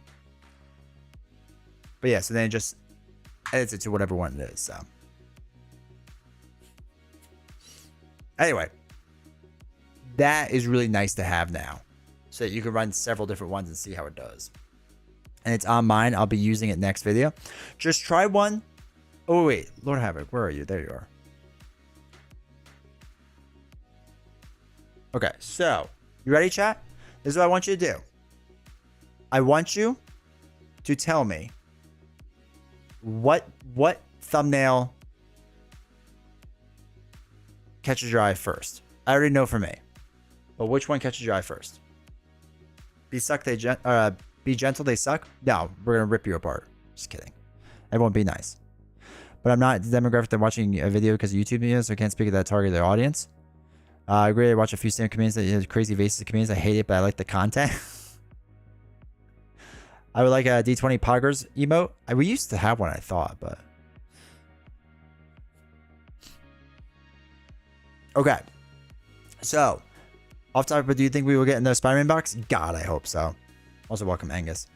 But the 8B feels like it was made for clout chasers. No. So, what's nice about AB thumbnail testing is because I don't know what works because okay, so the way you used to have to do things is you would have to place one video and another video that was somewhat similar and run 2 different thumbnails, and you can never get definitive answers of what was better. And if I kept changing the thumbnail on one, it never worked super well for me because I don't know if it was getting pushed out harder one way or the other. So for me, for AB thumbnails, it's great because now I know, okay, for the Lorcana community, a lot of text did poorly, no text did poorly, but a little bit of text with symbols did great. You know what I mean? I mean, obviously you can use it as clout chasing for sure, but for me, just more information is better. I was drawn to the one that I can see my own YouTube image, so I'm not a good test member. Polaris or Supergirl? I agree with Polaris. Polaris stands out the most for me. Supergirl stands out a lot too. The colors are really vibrant. Yeah, so the one thing that I would do, if you can, so straight up, all right. On the left here, you have Marvel Champions and like the Marvel Champions like symbol thing. I would pick one because it feels like it's redundant. Like I feel like I'm taking up a lot of space to tell me Marvel Champions twice in a row.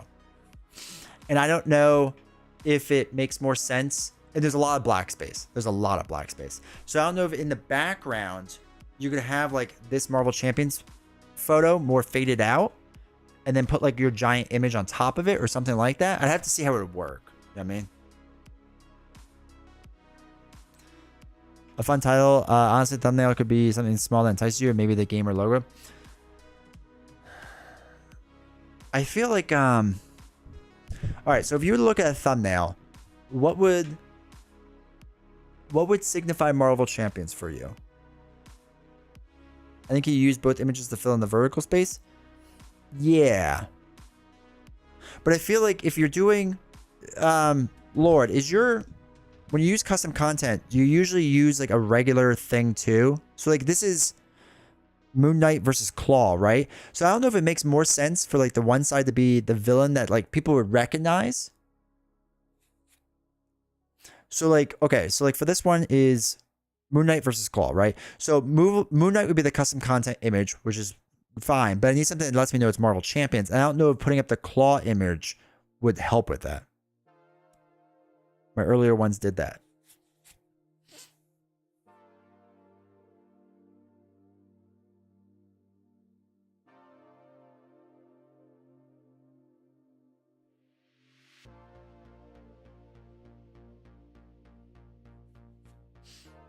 Wait, this is Star Trek. Is it before Star Trek?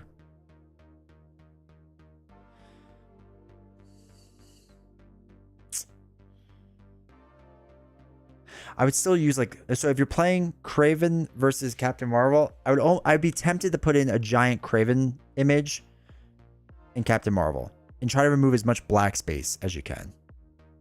I feel like there's a lot of black space. Oh wait, let me see if I can find the website really fast.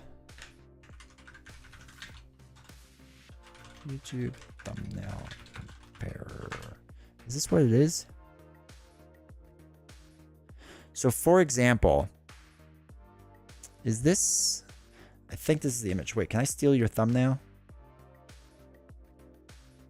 No, dang it. So I don't know if this is the website or not. Do I have a thumbnail lying around? Of course I don't.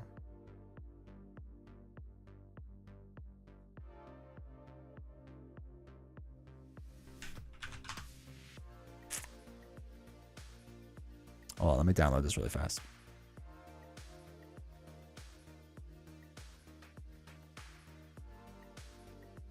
God, this thumbnail is so bad when I look at it. Just don't even care. All right, so if we throw this in here, can I just click and drag it in there?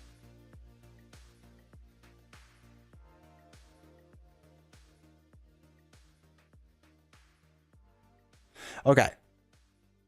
Well, this one is not as good. There's another one that's better. And what it will do is they'll mix it in and show you some of the best videos right now. And you try to see if yours stands out to the videos.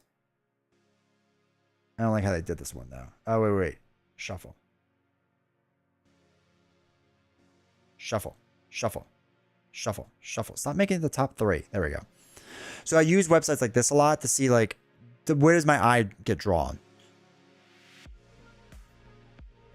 You need a official color scheme? I don't think I like that idea. We used to have like... We used to do things with like a wooden background, and I never liked it as much. Oh yeah, that's true. You should test it with light and dark theme as well. I'm sorry, wait. I am so far behind. So if they took Marvel Champions logo letters and supersized to put the hit or expansion graphic and the overlay with the image, you could easily identify the content. That's interesting. A lot of Marvel YouTubers. I do think the template gives it kind of a brand image. I have the black space a little bit, but I think you're on the right track for sure. D20 the official color scheme, testing both light and dark. Havoc, have you looked into Dale's old Champions thumbnails? Did something similar to what you're trying to do? Yeah.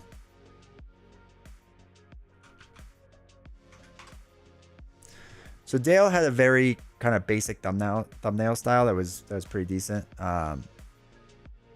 So again, he just put the 2 cards up there. He had his background from his boxes on top of a play mat, and he just had them standing up, whatever.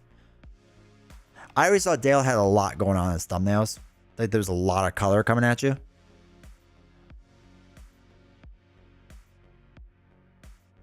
I hate that my brain still goes to YouTube face or screaming face. It always will. You are naturally attracted to people's faces. That's why there's so many faces in thumbnails.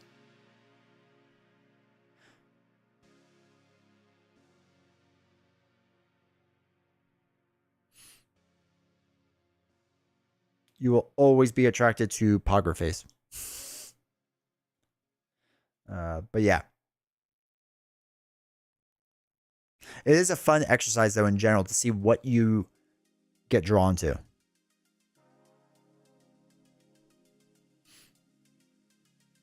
That's a weird thumbnail. This has been really helpful. Yeah. And heck, I don't think I'm perfect by any means or anything, so I don't want to end up copying someone else's style. I often get other YouTubers confused because their versus image looks the same as someone else's. The problem is a bunch of us use Canva, so the versus thing looks very similar for a lot of people. Background with some Marvel Champions burnt in the wood. Yeah, so the way we used to do it way back when. D20 don't talk. Okay.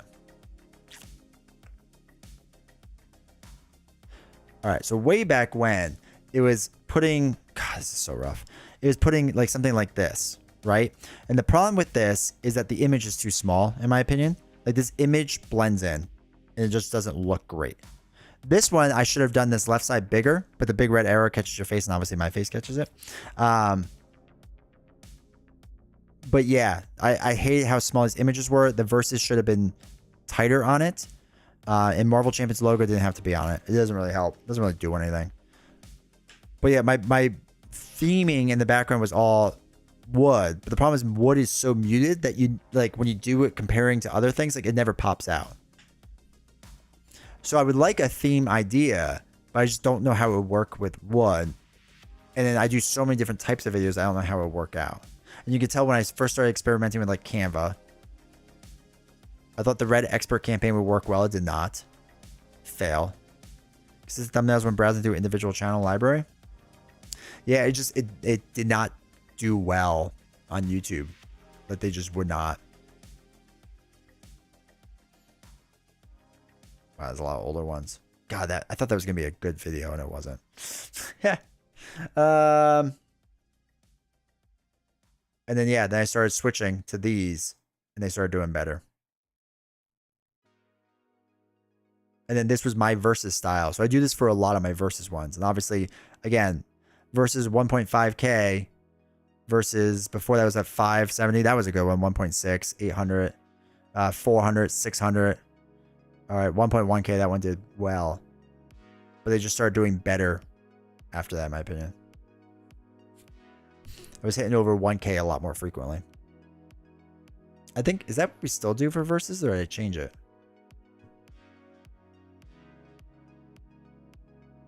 No, I think that's still the same, right? That's how little I know about my own content. Yeah, it's the same. So I do the same verses. The cards that scream my face.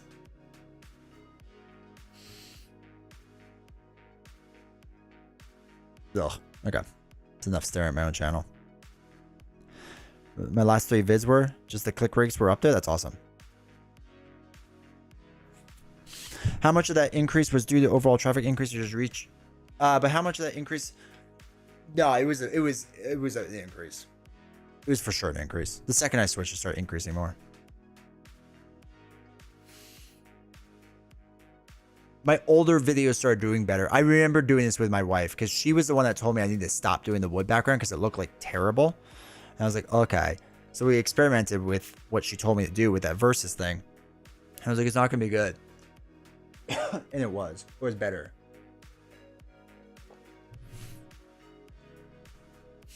So interesting how minor visual can make a difference. Yeah. Now, I'm not great with visuals. Don't get me wrong. I don't want people to be like, oh, D20's like, thinks he's really good. I'm not.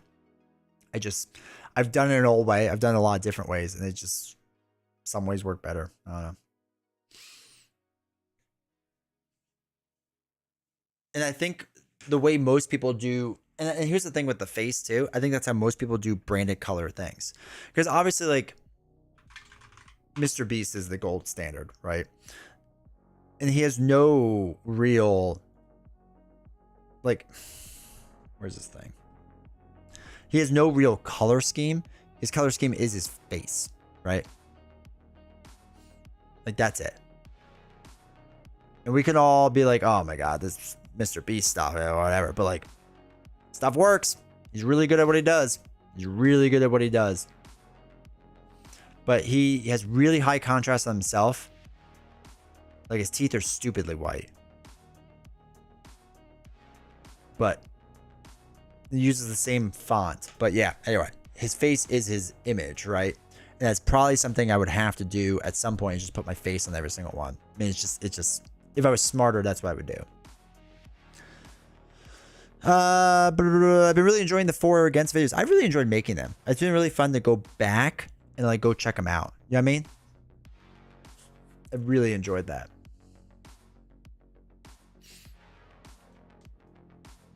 How did you drag me into a 3-hour stream? Just my power, man. Just my power. I was actually really happy with how well my Blue Hulk and Taskmaster image worked, given that those were two completely different images. That is cool.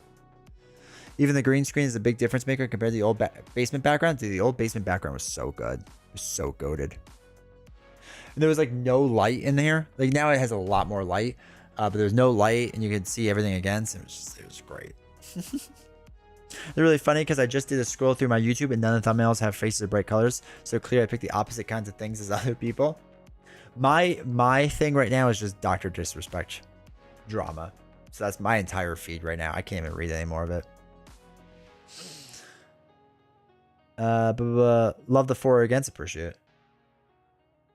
Imagine you grabbing a game from the shelf. You're not acknowledging his demographic or content. Beast videos are popcorn trash that ensnares children with a short attention span. Your demo is wildly different. Sure, but he still got clicks through his videos, right? Like it's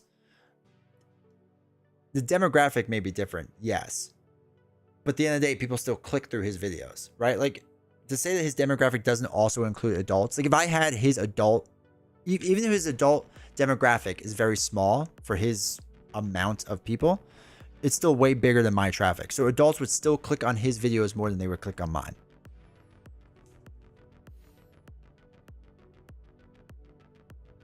He's also changed his content style. The style of doing things, like he used to have a lot of quick cuts, right? Like cut. Like that has finally gone away because thank God for people like Sam Sulik, who changed that.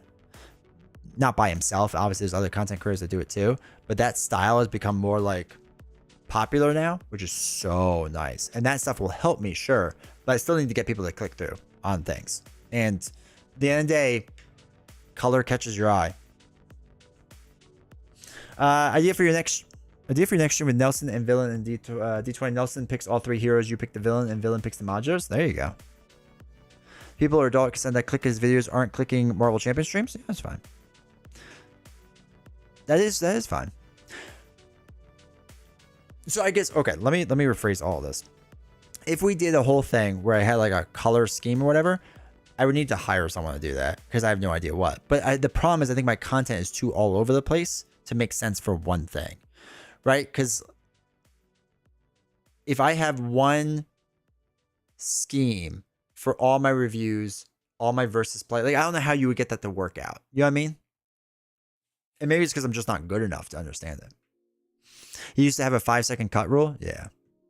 I haven't watched his newer stuff. I stopped kind of watching him for the past couple months. But I know it was bad. I just remember one point I was just like, this is a lot of cuts.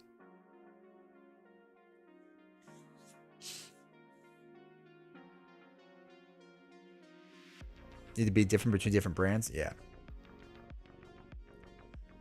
A different color D20 on a different random number. I clicked your YouTube video out of desperation. Let's go. I'll take that desperation view. Was it the how to play one?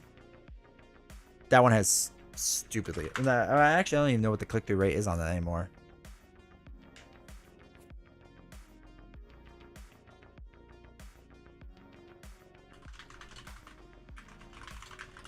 That video has done very well for me.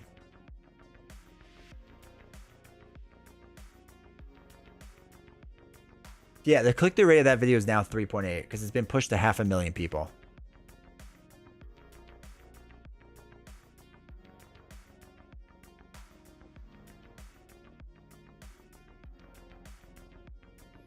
It started off really good and went downhill. But yeah, that video, I mean, that video has 239 subscribers in that video. Helped out a ton. I appreciate that. But yeah, that was another video. I mean, the thumbnail is very basic of just giant how to play. And really, I'm going against my own rule here. But it was just a giant how to play. Started watching your content because of your video on Tony closing his channel. Used to just watch Tony. Miss Tony. But that was strategy. So the day Tony closed out his channel, I was like, I have to do this because if you search for Tony Tales, I come up. That was purposely a strategy I did. Is it still that? If you look up Tony Tales? Yeah. The mythical Tony, I know. But yeah, to this day, here's his channel. It's right here. But yeah, so if you search Tony Tales, I come up. A giant how to play tag will do better than... Yeah, that's true too. God, look at the lighting. Everything was bad about this video. Oh, that's with the older camera too.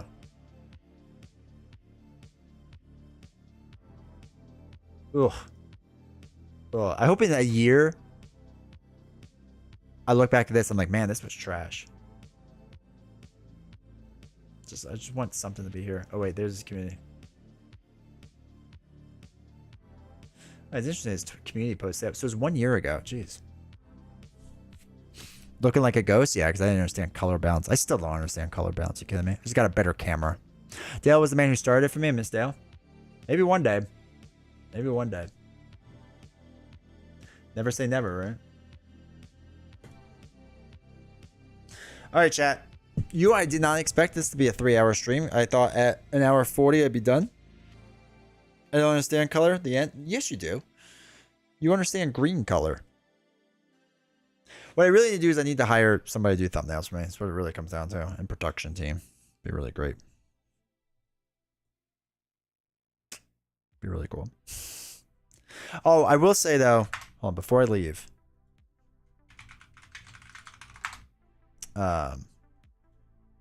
Really quick.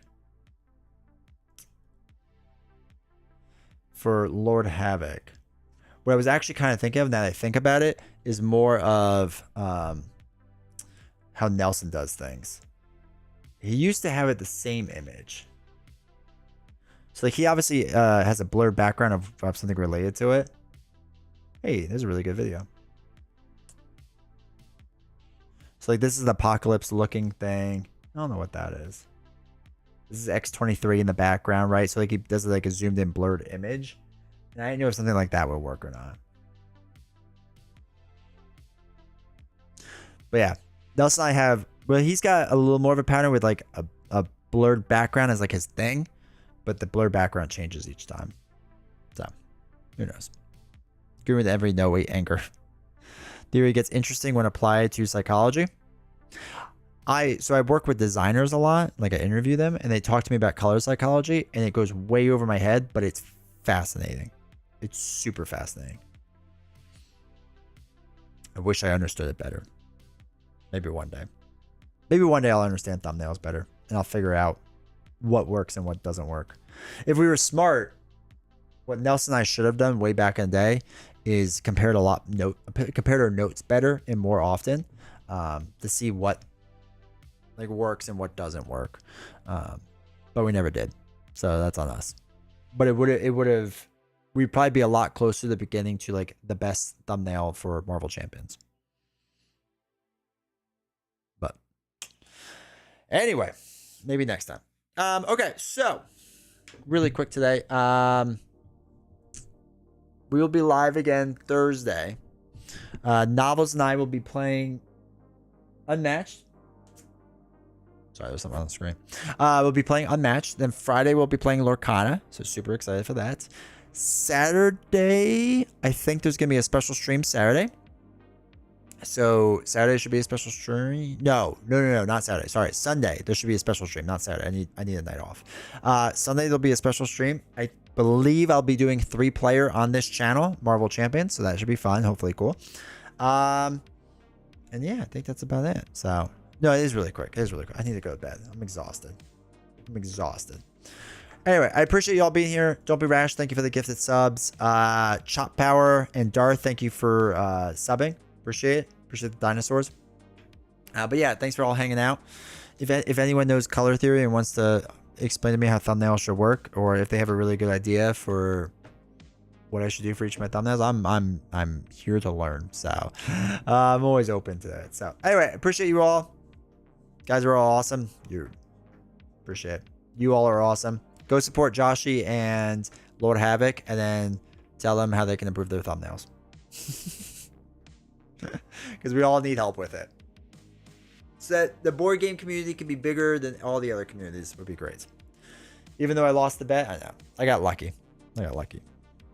Cheeky? No, I'm helping this all out. You all can rate my thumbnails and just be like trash. If you want to comment on each one, just go trash or good. That's fine. I'll take the boost in the algorithm. So, all right, everyone. Appreciate you all being here. I will see you all Thursday. Take care. I do want my engagement up.